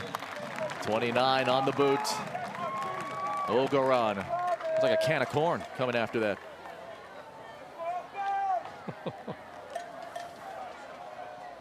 All right, so it's 10-7. But no lead has been safe in this division. Aiea led by 13 against Kailua. Squandered it. Castle and Roosevelt have been through some battles. Waipahu and Roosevelt put on a thriller last week on senior night for the Marauders. Aiea +3, quarter 3. Ole to Lale-Saole. Cuts it back up the field. Lale-Saole, biggest run of the night. Lale-Saole knifing through the defense. And Wendell Say, second half, we knew it. He was going to come in and come out running the football to try to wear down Menehune, a 28-yard gain. Puts it right at the 32. Aiea really cooking now. Here comes Lorenzana. Oh, he nearly lost the football. Kind of juggled it, but Messi Ma'ai and Ruben Chavez were there to combine on the tackle. You see Chavez, haven't called his name too much. He was one of the leaders. Remember that game against Castle? Yeah, this offensive line has done a great job getting to the second level. They have been at least one or two guys in his lap all evening long.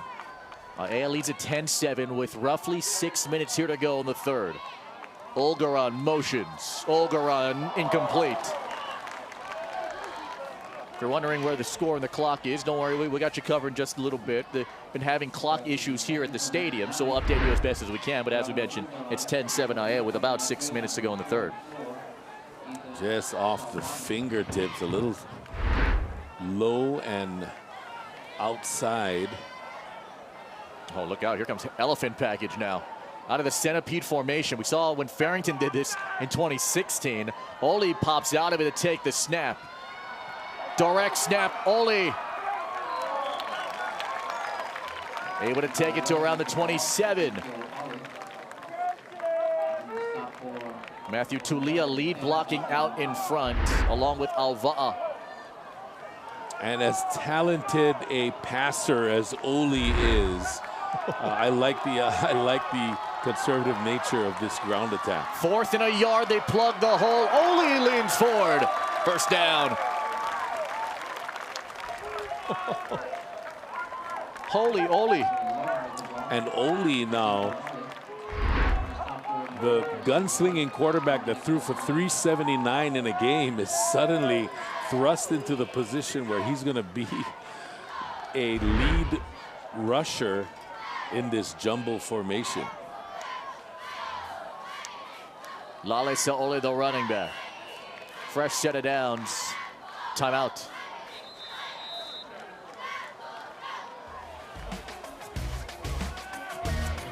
Moanalua calls time. What a quarterback, huh? Tie your shoes.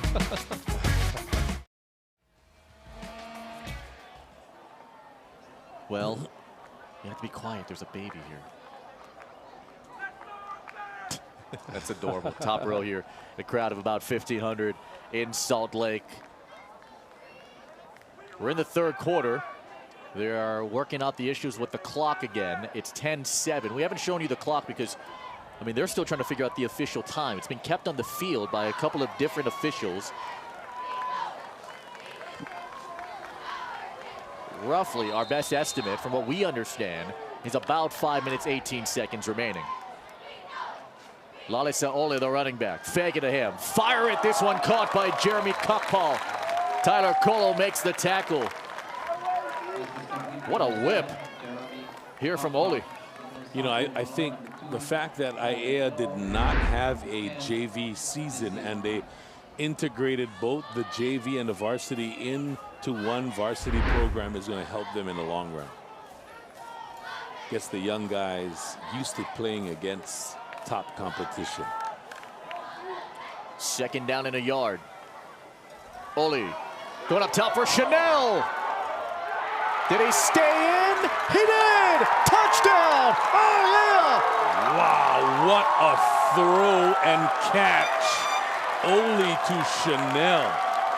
You talk about a beautiful throw, the timing of this throw. Credit that big offensive line, by the way, giving great time in the pocket. And this is as pretty as it can get. My goodness. Kutan slides it through.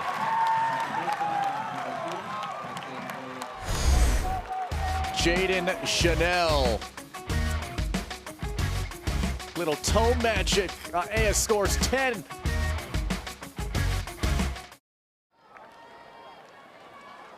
Well, Jaden Chanel, who now ties for the most in the OIA Division I for touchdown catches, 7 of them on the season.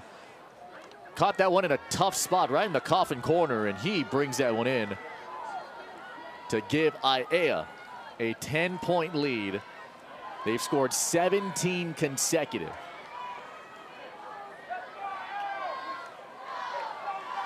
And Moanalua ugly here in this second half. They've only ran 3 plays.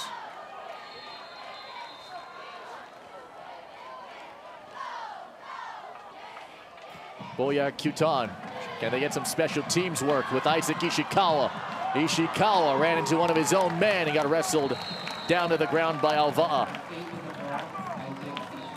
Ishikawa, who had time over at St. Francis and the school closed down, and then opted to play here in Salt Lake. Kaneohe kid. The amount of people that know Ishikawa around the state is immense. Likeable guy and trying to make an impact. Ethan Gomez, who we saw earlier in the first half take snaps at quarterback, now comes in for this second series of the third. Moalua's offense has become predictable, and Aia's caught onto it. Fake the give. Gomez throws it. It's Gabe Wells. Brought down there by Thiessen Wright.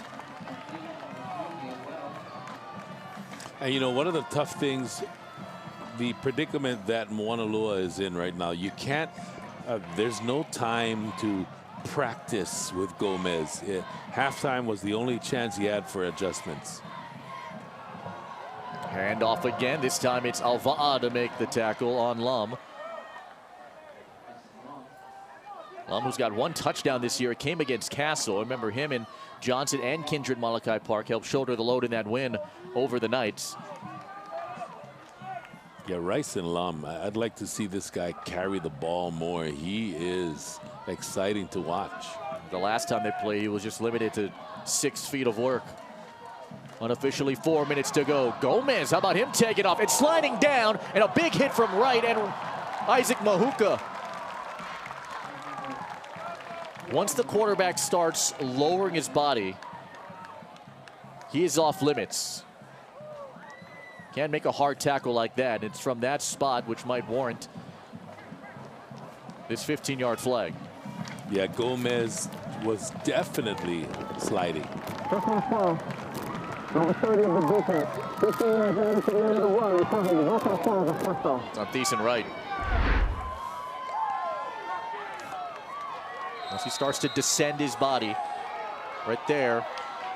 Oh, man. Yeah, you can't make forcible contact with the head either, and both of them come running through Wright and Mahuka.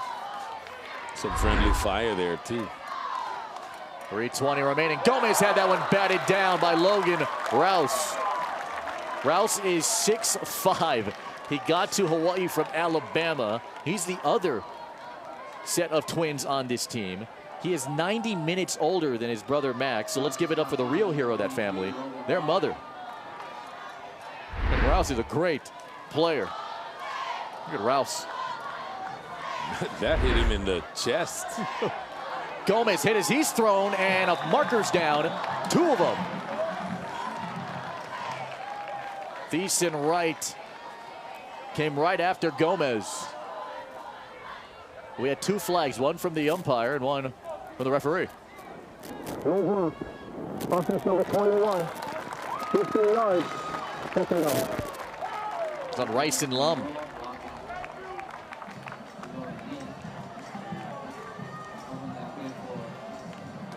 Oh, this one pushes it all the way back into Moanalua territory. Again, it's all about safety, and a low block, I mean, that can really be devastating for a defender, especially if he's not prepared for it. Gomez lost the football. Gomez chucked up the football. It's out of bounds as McCaddy was the closest guy there. Like Vincent Ipali was the closest guy there. 3rd down in a quarter of the field. And you got to feel for Ethan Gomez, the junior quarterback. thrust into this situation in a championship game with very little experience, on-field experience.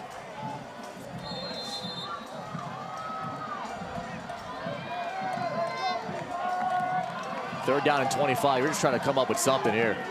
This is incomplete. Trying to set up the screen. Blown up by Alva'a. To Mama Alva'a, 5'10", 240. And that's the second time that he has blown up a screen. He's done a great job of reading that screenplay. He and Halimano well coached. Fomai and Ogeron back deep to return the Paliafe punt.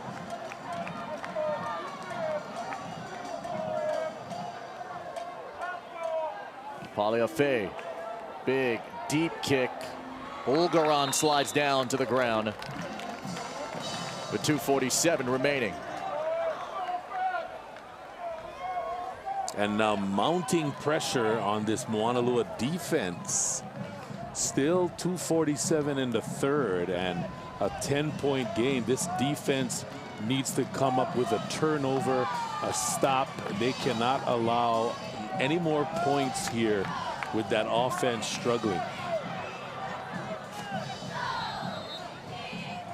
All the momentum now in the direction of Aiea. They have 190 total yards of offense for a team that averages 329. Oli's gone for 98 yards on 10 of 19 passing. And now to Ogeron. Ogeron hangs onto it. McCaddy makes the tackle.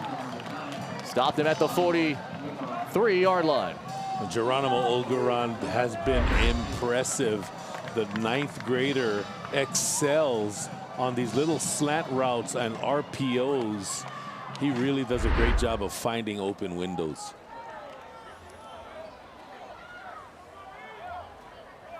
With the coolest first name too, Geronimo. Right.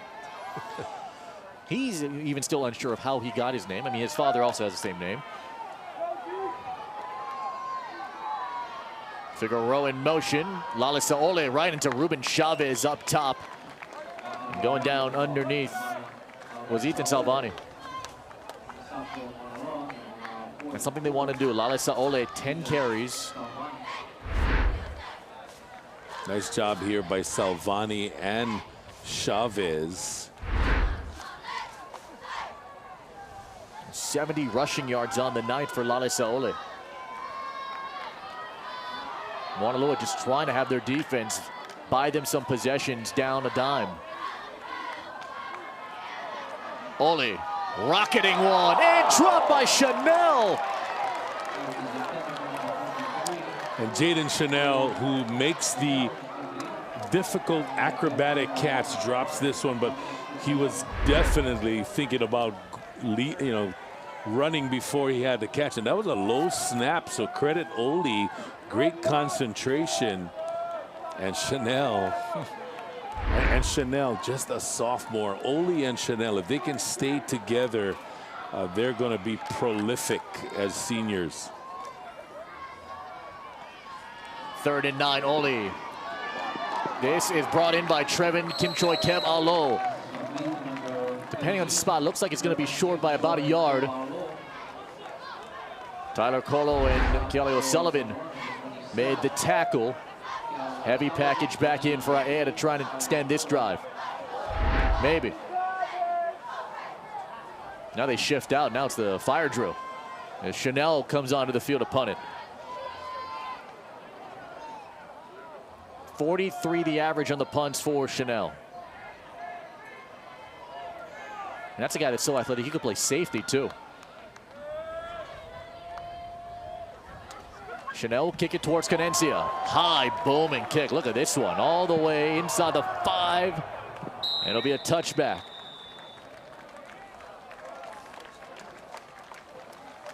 So they'll net 28 on the punt. And Moanalua will have it at the 20-yard line. So the Moanalua defense did their job. They got to stop.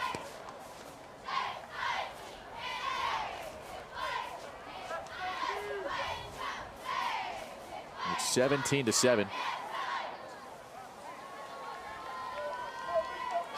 Man, this is just an interesting storyline again with Cam Johnson now coming in. So Gomez and Johnson have been sharing the reps.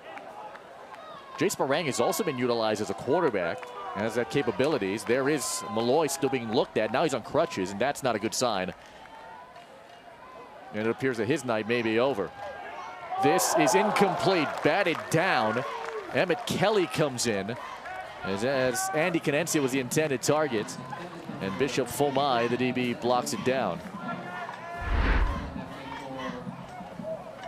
So now this is the third different guy since the Malloy injury that's taken snaps, coach. Emmett Kelly, who's 4 of 6 this year, heading in, now 4 of 7, 28 yards. Went 2 for 3 in the last game he played against Waipahu. That was all the way back in early November. Johnson having his jersey tugged, but Makoa Amuksang finally brings him down. Right at the 19. Man, Cameron Johnson is my kind of guy. He's a blue-collar, tough guy running back who took several shots and kept going. Kelly does have speed out of the pocket.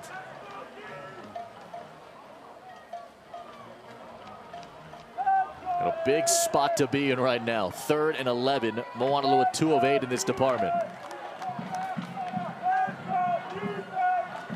Extra man on the pressure. The throw is right behind Cameron Johnson.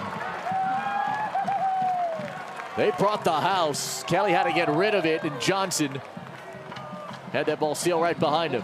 And Johnson was open if he had looked sooner, but he did not anticipate such heavy pressure, and that forced Kelly to get rid of it sooner than he wanted to.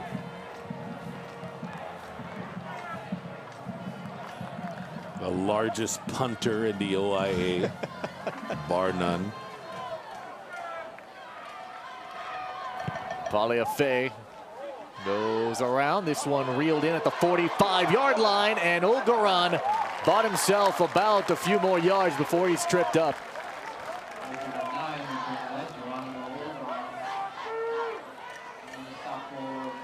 Aiea all kind of fired up. Geronimo Olgaran has been on point tonight. Just the second starting drive of the night inside Moanalua territory. But Aiea has scored the last 17 points after trailing 7-0 at the 4.5-minute mark of the first quarter. And they've done it with a strong running game, a reliable run game, and Oli staying unflappable.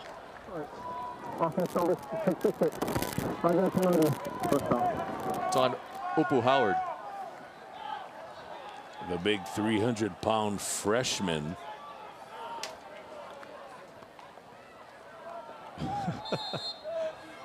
These are the second-year new uniforms for Aiea, which they had in 2019. Right now they're getting put to work. Oh, good wrap-up tackle. Christian Paliafe gets into the backfield and gets a tackle to make the third quarter clock run down. What a game so far. 17-7. Aiea on top. Off we go to the fourth when you come back. Well, Aia's scoring recap. Scoring the last 17 points. Ezekiel Oli rushes in for a touchdown with 6 minutes to go. And then how about this kick? Boye, Kuton, little kiss off the post. And then Chanel. That was great. Toe tap in, good for the touchdown. The fourth quarter begins 17-7. Aiea going for their first OIA championship since 2003. Be the second in school history. Trying to get to the tournament for the first time in a dozen years. Lale Saole pounding it forward. And that's the guy they have to ride, Lale Saole, who has been solid tonight. Credit that big offensive line creating holes for him to run through. Third down. Aia's had much more manageable third downs in this second half than what they did in the first half, with their average 3rd and 10 to go. This one of those 3rd and 8. That medium range. Figueroa in motion. They keep it on the ground. Lalisaole again with a penalty flag down in the process. Takes it inside the 30.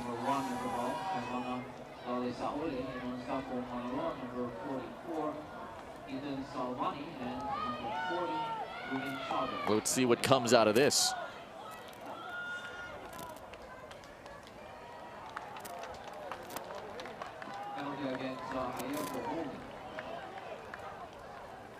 Holding, 55 offense. 10-yard penalty, 3rd down. Aiden Bringus. The second hold for Aiea tonight. And now it pushes it to around the 43-yard line. Unofficially, you got about 11:07 to go and a 17-7 Aiea lead here in the 4th. Oli takes a snap, pressure coming, he gets out, launches one down the field. It is intercepted! Dominic Tisalona making Tyler Colo in there for his 2nd pick of the season.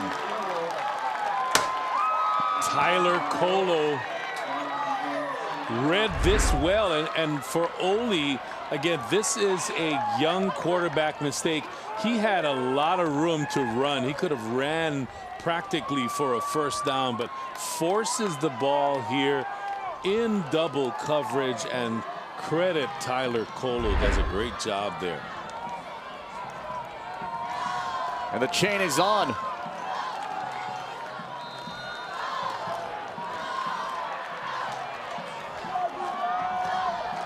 Gomez back in. Hand it off here to Kindred Malachi Park. Park gets brought down by Sila Unutoa.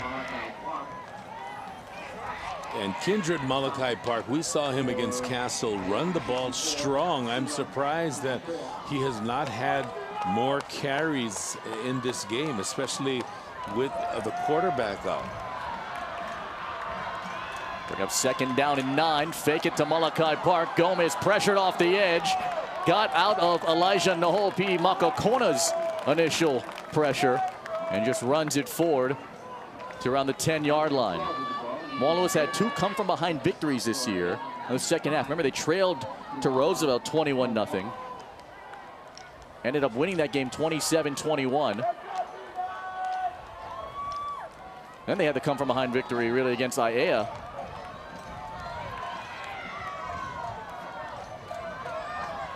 Third down, Johnson gonna throw it. Cadencia behind the defense. Bishop Fulmai rings him down to the ground. Wow, Cameron Johnson, the quarterback, the running back.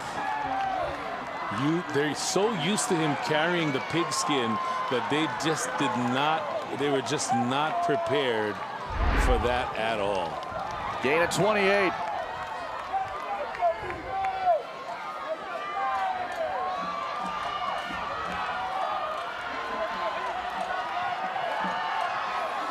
Handoff Johnson.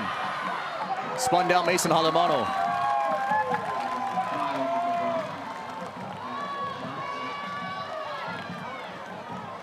And I'll bring up 2nd down. Aiea needs more speed in the linebacking course, so Isaac Mahuka, 31, is in. Johnson able to come back out. No targets to Barang since the 1st quarter where he caught the touchdown. He's in the slot. Gomez over the top. Cadencia threw a pick. The other way, it's Windsor Asing. Windsor Asing, his 2nd interception of the year. And a possible late hit flag to add more to it. But what a tough situation for Ethan Gomez to be in. 12th interception this season for this stellar defense of the Na'ali'i. 5th against Moanalua. Asing, the brother of the great Gage Asing, who is a multi-position player for Aiea, comes up with the biggest play so far of his high school career. Play. Personal foul, late hit out of bounds. Offense, number 51. 15 yards added to the end of the run. Result of the foul, the first down.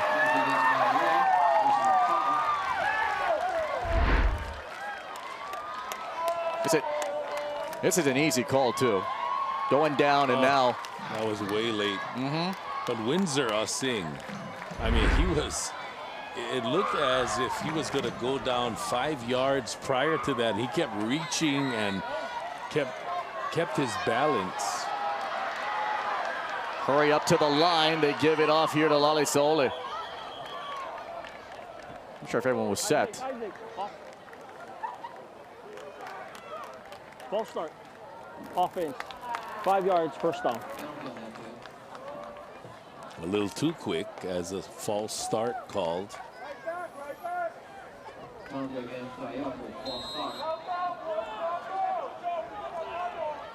Aiea has been waiting for the opportunity to call themselves OIA champs. They're 8.5 away from doing just that. And in the head-to-head series, Moanalua has won the last 9 consecutive matchups against their division rival. 1st and 15. Figueroa tripped up.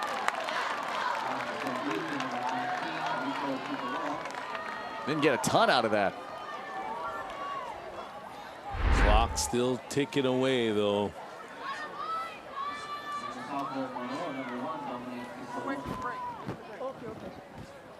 Yep, and Moanalua right now battling Aiea and the clock. How about the job Oli's done this evening, huh? Yeah, he has been, whatever they called him to do, you know, run the ball and short yardage, be a game manager, he's been up to the task. Did not come across, so not a penalty.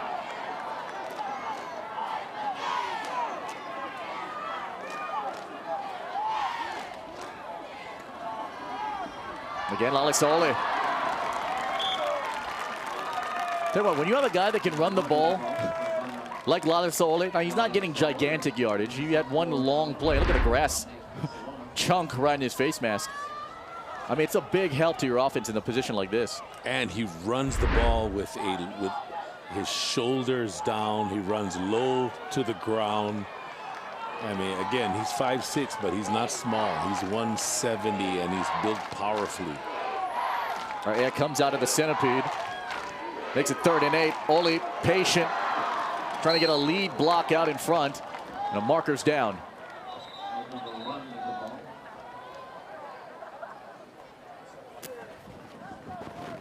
With 7 minutes remaining.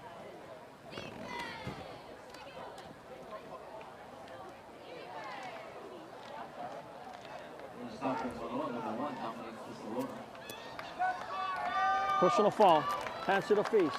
Offense number 75, 15 yards, 3rd down. It's on Matthew Tulia. Big 310-pounder.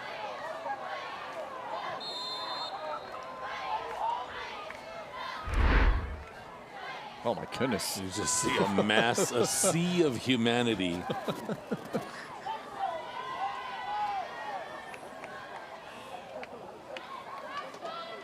Third and 19. That's the penalty situation right there.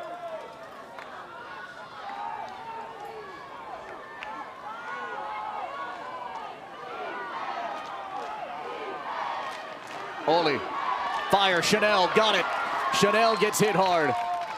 Marker's down. A late flag comes out. 2 of them.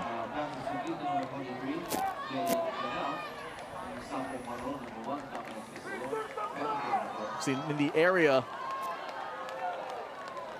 where the line was, you wanted to take the penalty and make it 3rd and really long, or you want to make it 4th down.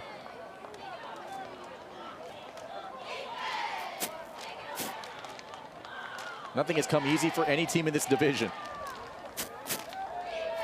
Personal foul, offense, 66. That penalty's declined, 4th down. So we're going to 4th down right at the 30-yard line. Yeah, they put the ball right there, although it should be where the catch was made.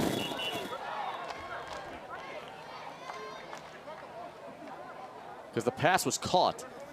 So it should be right around the 18-yard line.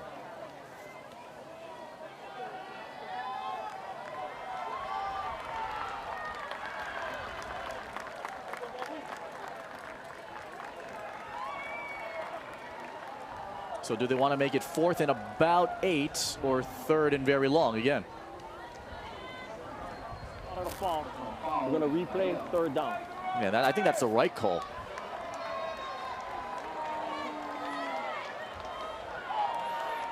Yeah, 4th and 8. I mean, they probably would not go for it, but still 3rd and a ton, much tougher.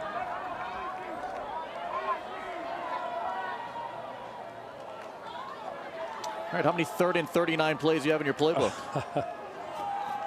Absolutely 0. Ole's got a strong arm. We're going to run it here. Ogeron.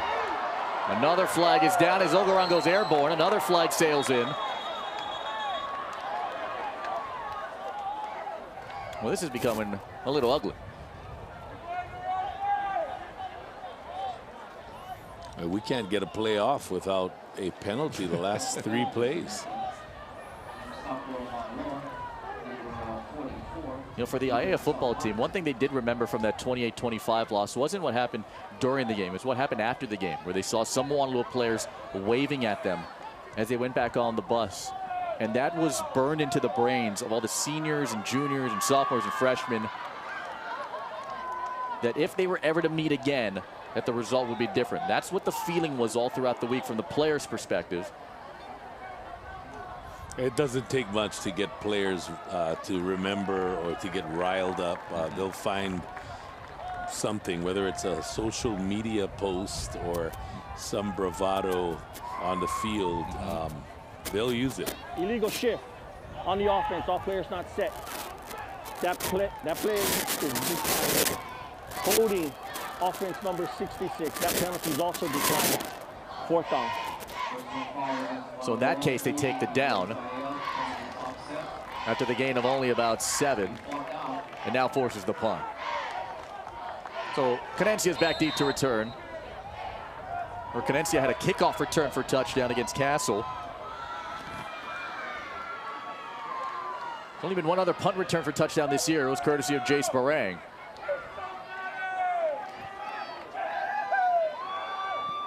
And Chanel in this offense doing a great job knowing when the play clock's running down. It's inside of 10. Chanel, Ma'ai try to block it. On the run, Canencia from the 15. Canencia wrapped up. Good night. Goodbye, Elijah Nahopi Makakona. 10-point game. 5:24 remaining. Moanalua 2-1 in OIA championship games. Aiea 1-2. Remember, Aiea winning that one in 2003. Moanalua looking to go back-to-back and capture their 3rd in school history. Emmett Kelly rolls right. The throw is to Barang. It's incomplete.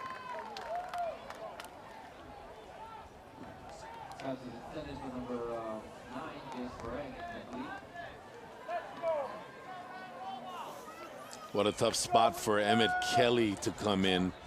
This is just his 2nd series, sparingly used all year. Now down 10 with 5 minutes. Man. Malachi Park was the back. Kelly rolls again, directs traffic. In traffic. This is to Barang, and this is a catch, I think. It is. How did he catch that? Jace Barang has just been sensational all year. Well, that ball just dropped over the outstretched arms of Mahuka. But the 29-yard line. 5 minutes to go.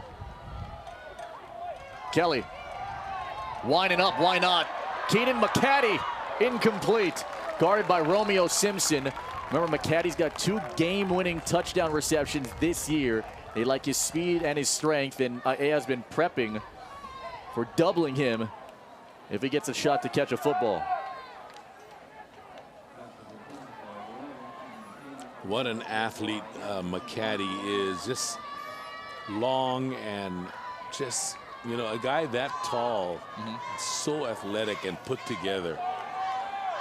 It's a rarity. 5 to go. Kelly fires it. It is caught. McCaddy. McCaddy to midfield. Right at the 50. Gain of 22. Right on cue. We just talked about McCaddy, 6'4", 175, his ability. And here he is taking a pass over the middle and then making something big happen. Kelly in the offense moving with pace. Launching one for Cadencia. Look out. It is juggled and incomplete. Singh and Fulmai and Cadencia all converging, but no one could pull it down. Windsor Singh went up for it, and he thought, okay, I'm coming away with number 2 here. Oh yeah, 2 Na'ali'i players, Singh and Fulmai, essentially fighting for that.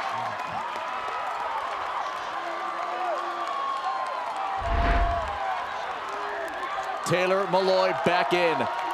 4:34 remaining. So first time he's taken a snap since the 5:23 mark of the second. Oh, he dropped the football! Oh, and he hopped on it. This is unbelievable. This young man on crutches.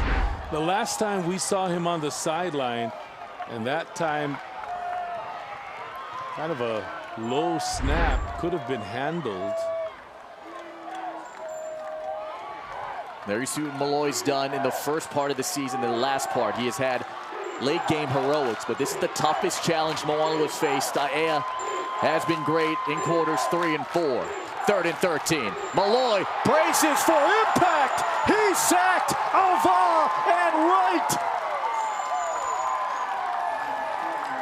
And the Aiea defense bringing it here, knowing that Malloy was hobbled earlier. They bring a full double A gap blitz, and Moanalua unable to pick that up. It is 4th down and 23. Cadencia, the lone receiver, to the bottom. McCaddy up top with Tisalona and Barang. The timeout, Moanalua.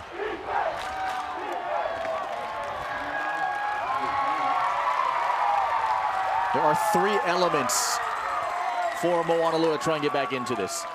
But nothing happens unless they get a first down first. But Aiea, man, it's a completely different team in the second half.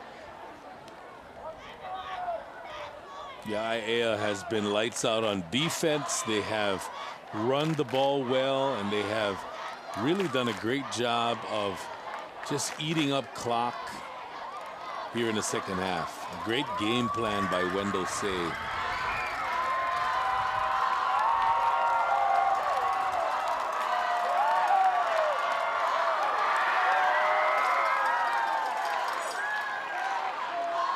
Look at Malloy hobbling a little bit back on the field. 4 deep safeties. Malloy, why not? Launching, McCaddy, intercepted. Singh. And Windsor Singh may have done it. Windsor wins it for Na'ali'i. Oh, what a pick. He held this one all the way to the ground. 3rd interception of the year, the 2nd of the night. And that one might have driven the dagger into Moanalua's hopes. You can see his brother Gage run the front row, just out of frame right there, poking his head out. Gates said, hey, my brother might ball out today. What did he ever? And Moanalua can only stop the clock one more time.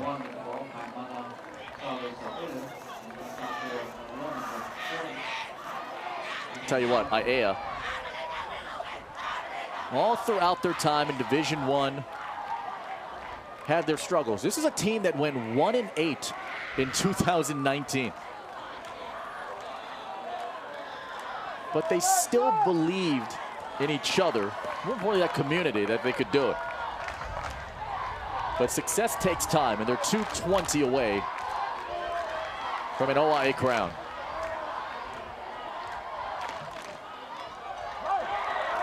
Lalisa'ole, Messi Ma'ai wraps him up. They'll bring up third down.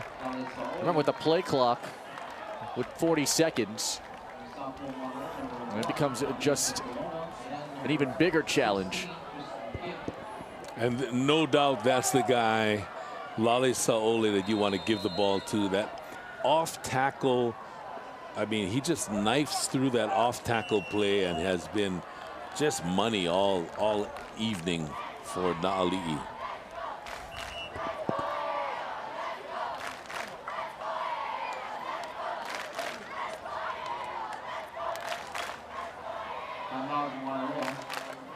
Moanalua burns their final timeout inside of 2 minutes.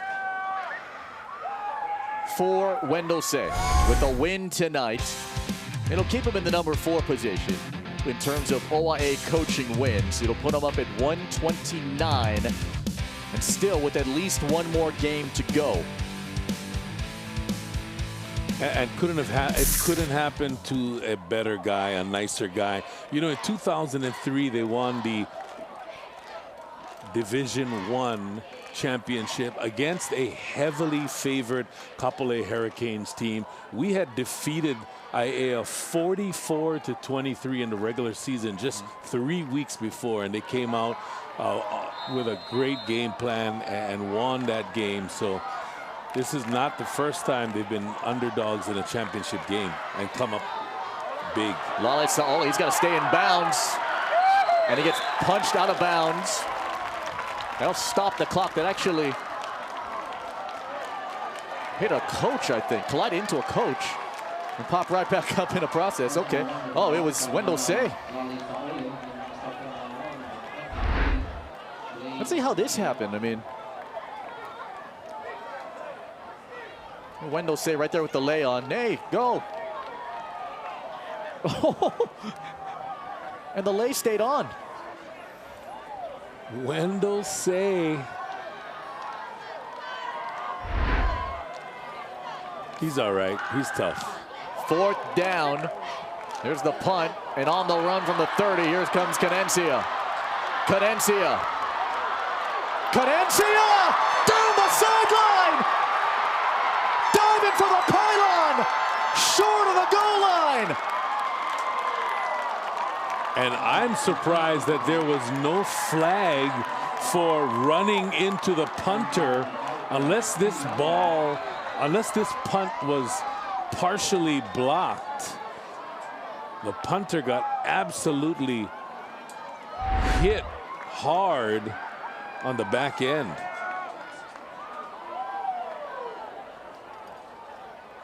A 69-yard punt return. And now it is on Cadencia, being tended to by the athletic trainers. Now this becomes a more interesting situation. You're down 10. Arguably one of your better receivers is hurt. But not before he delivers a huge special teams play here to put Moanalua in position here to score. Now, because he dove for the pylon, he has to get that ball on the inside or over the top in order to score. There's no goal line extension unless you have contact with the ground. And so, because he dove, The ball is placed at the spot of where the ball intersected the sideline, and that's why it's ruled short. Cameron Johnson will take this snap to try and make it a one-score game. Johnson plows ahead and gets in for a touchdown.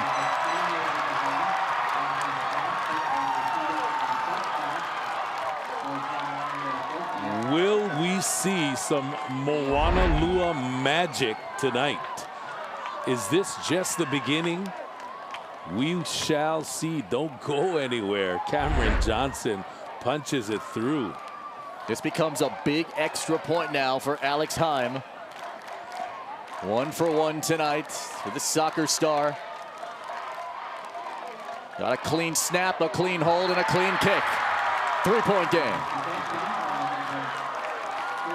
And now everything has changed because Taylor Malloy now, the starting quarterback, I mean, miraculously cleared. The last time we saw him, he was on crutches, and then he comes back into the game, so now he'll have an opportunity. That tough running ability from Johnson gets in. It's his 3rd rushing touchdown of the season. All right, so now you got to line up for an onside kick.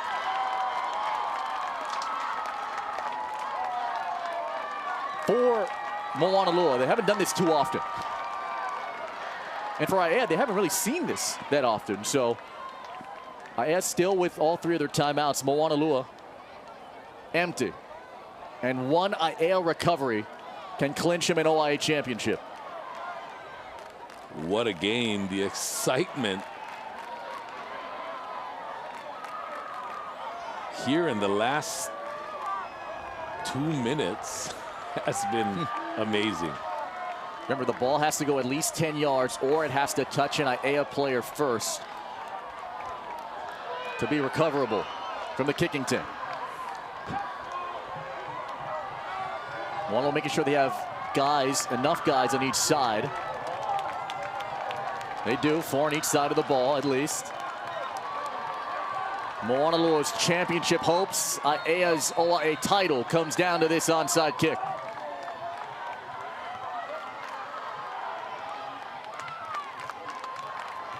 Heim touches it, marker down, the flag came out. Somebody came out in front for Moanalua first.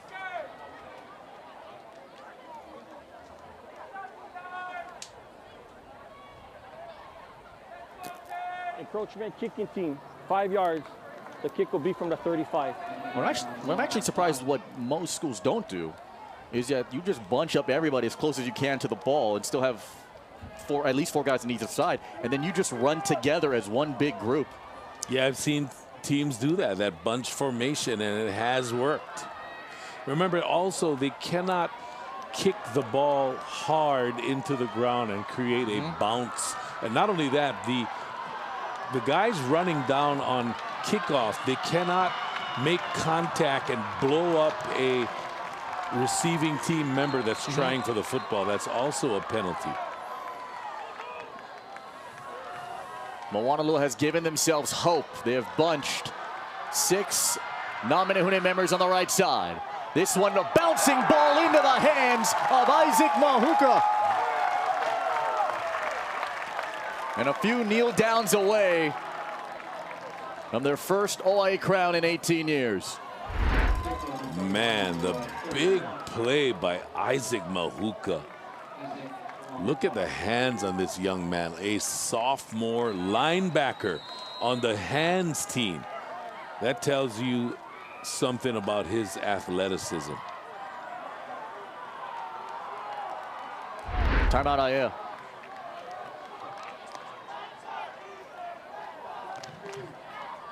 (17-14) and 92 seconds remaining. These are the tickets that are already punched for Division 1. Konawaina's in, Iolani's in, Lahaina Luna's in, Aiea a couple kneel downs away from getting in. Campbell is on top of Waianae right now in the D1 Open 3rd place game. So if that game goes final, there's about 3 minutes left in that game. If that game goes final, we'll reveal the Division 1 Open bracket as well. But we do know this, the winner of tonight's game, we're gonna reveal the first Hawaiian Bank Division I State Football Championship bracket and get your schedule going so you can prep for our championship coverage all throughout the month of December. A dozen days from now, we crown a Division I state champion. Oli, 13 of 24, 118 yards. He's rushed for a touchdown. He's thrown a touchdown. A gigantic third quarter has helped fuel Aiea.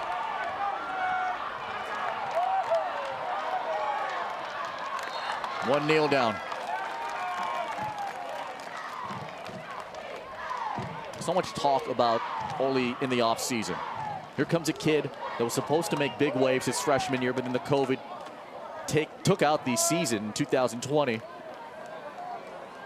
He's heard all the attention about him and how he's built up to be this quarterback, and he says, you know, I try not to pay attention to any of that kind of stuff. I just got to focus on what I need to do. And took those losses against Kailua and Moanalua personally. So we just had to get back to work. Strive even harder.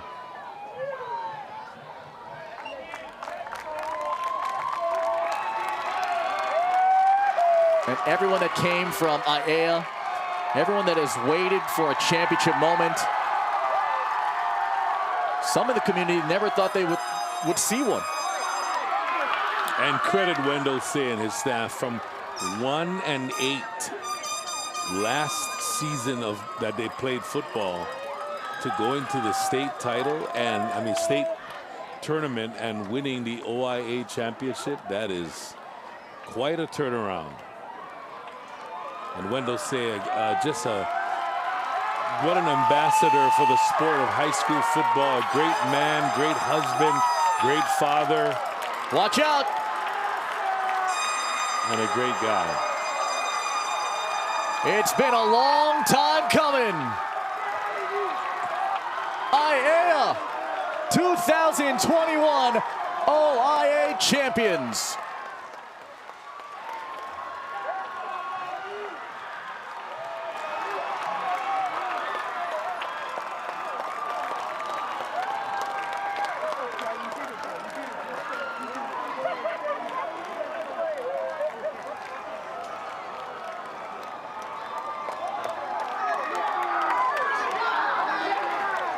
Four decades of hard work.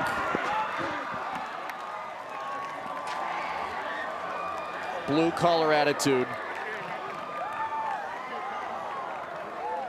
One side elation, the other side deflation. A-Town is never down. They win the OIA crown.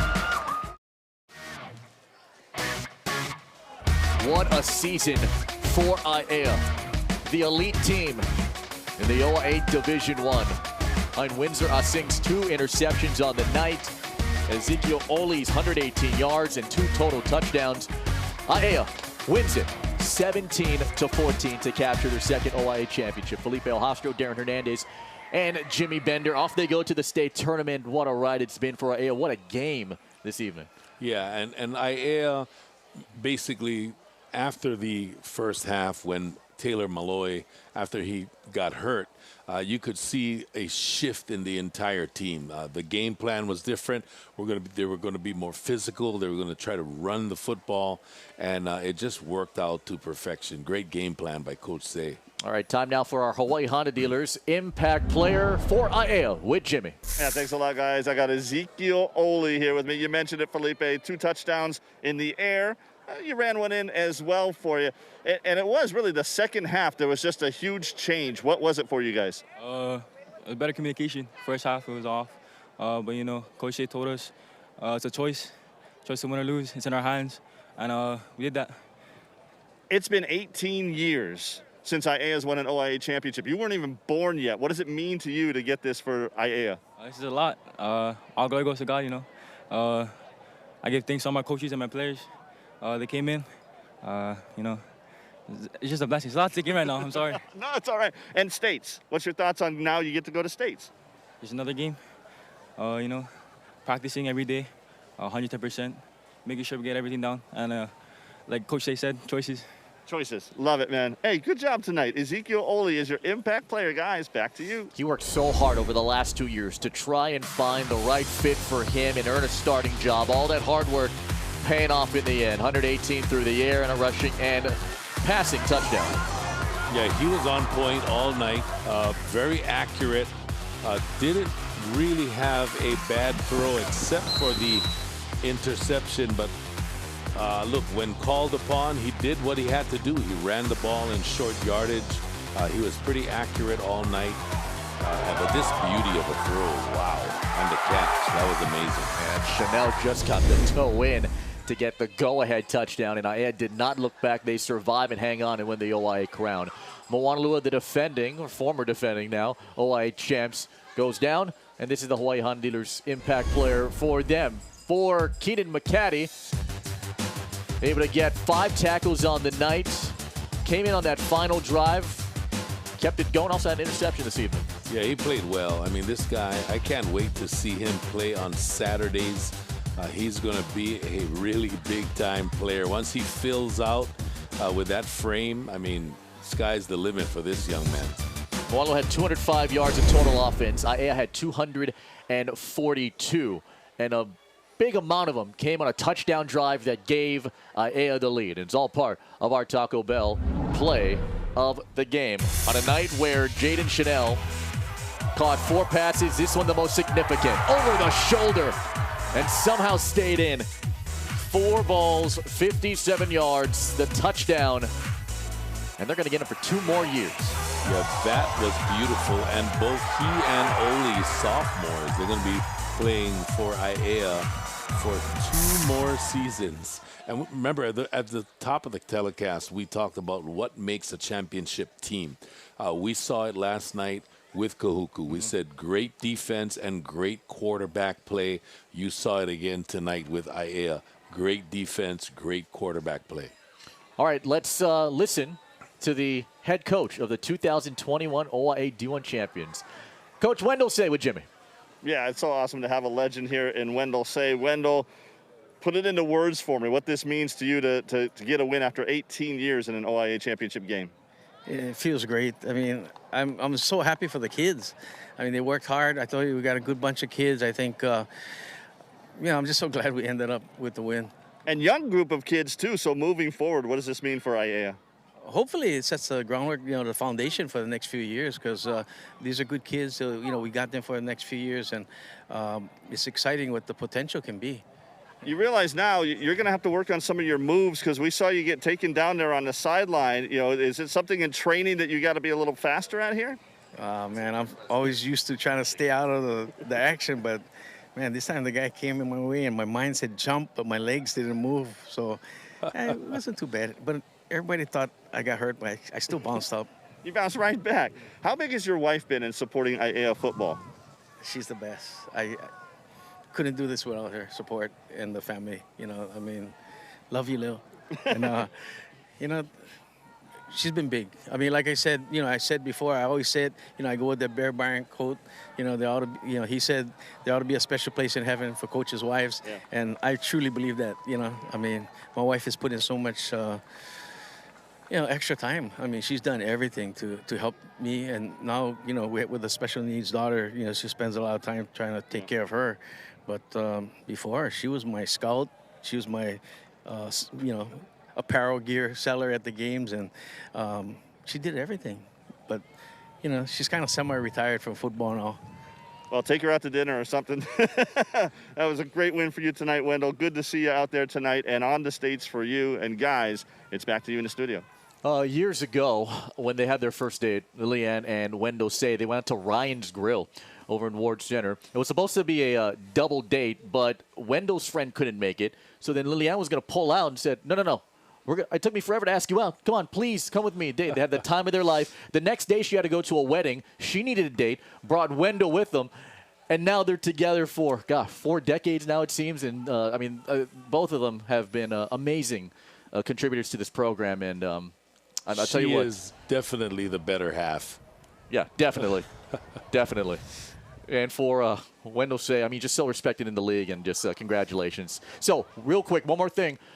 When we come back in the postgame, we're going to reveal both the Division I and Division I Open championship brackets in the First Hawaiian Bank State Football Tournament.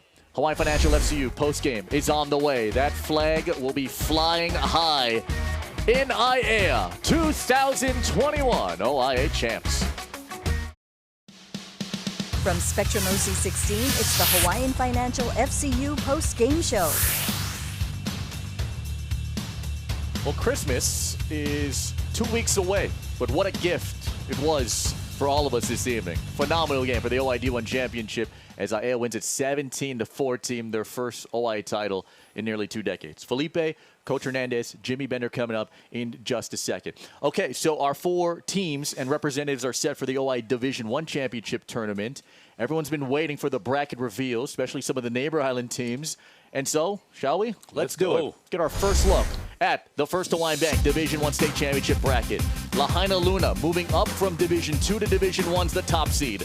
They will take on the champions from the Big Island Interscholastic Federation, Konawaina. That game will kick off at 3 o'clock on Spectrum OC16 next Friday night. Iolani, champions of the ILH, the number 2 seed, now takes on the 3rd seeded in OIA champs, Aiea. So we have one Big Island, one Maui, one ILH, one OIA team in the final. The winners meet for the Division I championship on Spectrum pay-per-view the following Thursday on December the 23rd. So, Lahaina Luna, Konawaina, Iolani, Aiea, what do you make about the bracket? That's an exciting bracket. Very, very good. I love the fact that Lahaina Luna, who has done so much damage in D2, rises up to the challenge of D1. And look at them. They're undefeated and doing great in D1. So, Iolani looks like a machine out there. It's going to be fun. And remember, Iolani is undefeated. Konawaina, undefeated. Lahaina Luna, undefeated. Aiea is going to go in there with some momentum, but the only team with 2 losses. But at this point, now it's just a 2-game season. And for the Aiea Na'ali, it's the first state tournament they've been in since 2009. Yeah, everybody's 0-0. The state tournament, it's a brand new season. So exciting. I can't wait. Don't forget, the last time Konawaina and Lahaina Luna met, the game went 7 overtimes in 2017. Earlier today, Campbell defeated Waianae. So Campbell is in as the OIA's 3 seed. So shall we reveal it? The Division I Open Tournament, your first look for the First Hawaiian Bank Division I Open State Championship Tournament. Kahuku ends up as the number 1 seed, undefeated after their win over Mililani. They'll take on Campbell, who was the OIA 3 seed, St. Louis and Mililani yet again. The Crusaders, although they are the 4-time defending state champs, got voted on as the number 2 seed. They take on the Trojans again on the 18th. That is a Saturday, and we kick off at 3:45 p.m. with Game Day Hawaii presented by Pizza Hut. The winners meet next Thursday, the following Thursday on Spectrum pay-per-view for the D1 Open crown. D2, remember, will be on December 30th, and so next week we'll reveal that bracket as it becomes more complete. Wow, Trojans, Crusaders in the semifinal round. That's a pretty tasty treat. That's going to be a big one. The defense, Mililani's defense, man, they are lights out. I can't wait to see that matchup. And again, a big mahalo out to Chris Chun, Natalie Iwamoto, Russ Oki at the HHSA office for allowing us to give you the first look at the D1 Open and D1 State Championship tournaments. All right, so as it relates to this game, Jimmy saw a lot of action down on that sideline in a 17-14 win. Jimmy, break it down for us. Yeah, and I felt like tonight it was going to be about the playmakers, so let's highlight some of these guys making the big plays out there tonight. Vince Nihipali from Moanalua wanted the early start in the second drive of the game. It is Jace Barang, the one-man gang. There he is, getting that touchdown. Going up for it, too. You got to love that. And the dance. Got to do the dance. Then we're going to go to Aiea later on as they're driving. It's going to be our impact player, Ezekiel Oli. He's throwing to the guy right there in the corner. That's Jaden Chanel. Look at that. Ooh, get the 1 foot in. Yeah, I'm right over there on the side. I was watching it. There we go. Nice touchdown for Jaden Chanel. And then later on, to seal the game, boom, that's one of his 2 picks at the end of the game. That's Windsor Singh. You said his brother told you he's going to ball out. He absolutely did that, especially at the end when Aiea needed that to seal the game. Playmakers making plays. That's what it was all about tonight, guys. On top of all of that, too, Jimmy and Darren, I mean, Kamana Lale Saole, 94 rushing yards in the evening. I mean, he helped control the flow of the game and milked out the clock, too. Yeah. He was big, especially in the second half. Yeah. So This is a Aiea team that's going to come into the state tournament with a lot of swagger, but that swagger came in the second half of this one thanks to their defense. Moanalua broke down offensively, and Aiea took advantage of just that. That defense, 1 sack, 6 tackles for loss, 2 interceptions, 6 passes broken up, and 4 hurries. Mika Li'ili'i's group were stellar tonight. Final game stats, Aiea 242 yards of offense, 205 for Moanalua. The penalties hurt both teams, especially Moanalua when they were marching down the field. The timing of them hurt them. Each team had 2 turnovers in the process. Those penalties for Aiea definitely have to clean up by the time the state tournament rolls around next week. And the rushing for Aiea, you know, in the first half, they had 14 carries for 31 yards. But in the second half, when they sensed that they need to take over the game with Taylor Malloy out, 21 carries for 93 yards is when they really took the air out of the football. And so Aiea able to end the 9-game win streak head-to-head that Moanalua has racked up going all the way back, let's see, since 2009. You got to go all the way back to 2008, the last time Aiea knocked off Moanalua. But the team in green is off to the state tournament as OIA champions. We wrap it up when we come back here in Salt Lake. Aiea back on top of the OIA mountain.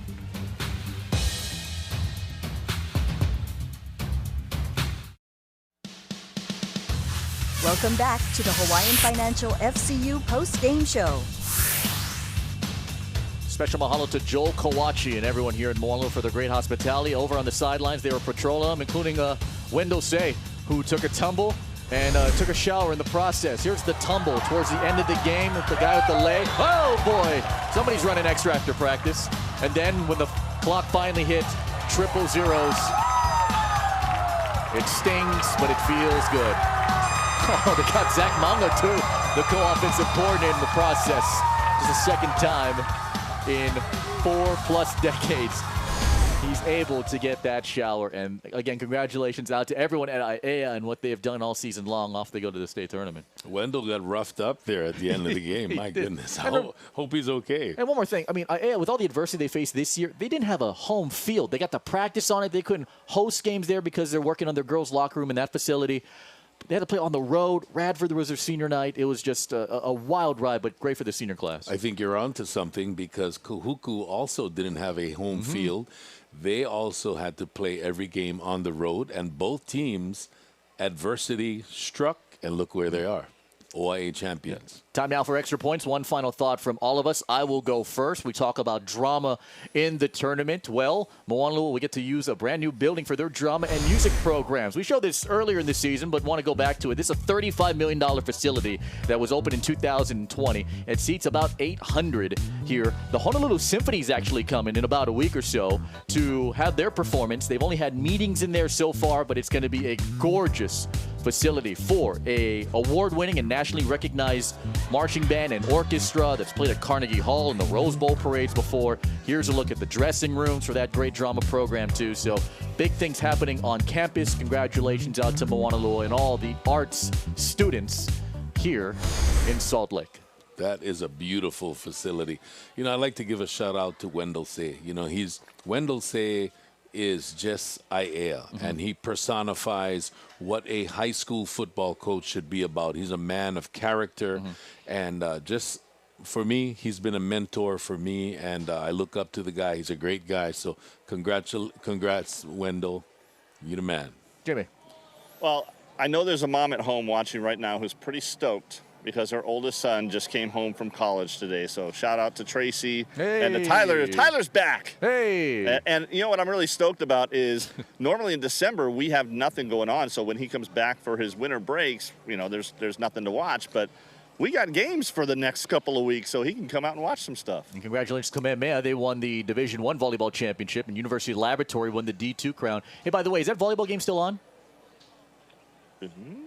They're doing interviews? Okay, guys, we got to get out of here. Let's get out of here, guys. All right, we'll see all of you later. Everyone, XCast, haha, we beat you. El Segundo, we love you. Thank you. Congratulations, Aiea. They won the OIA D1 championship with Darren, Jimmy, Dave, and Greg, everyone in the truck. Felipe Hostro. So long from Salt Lake.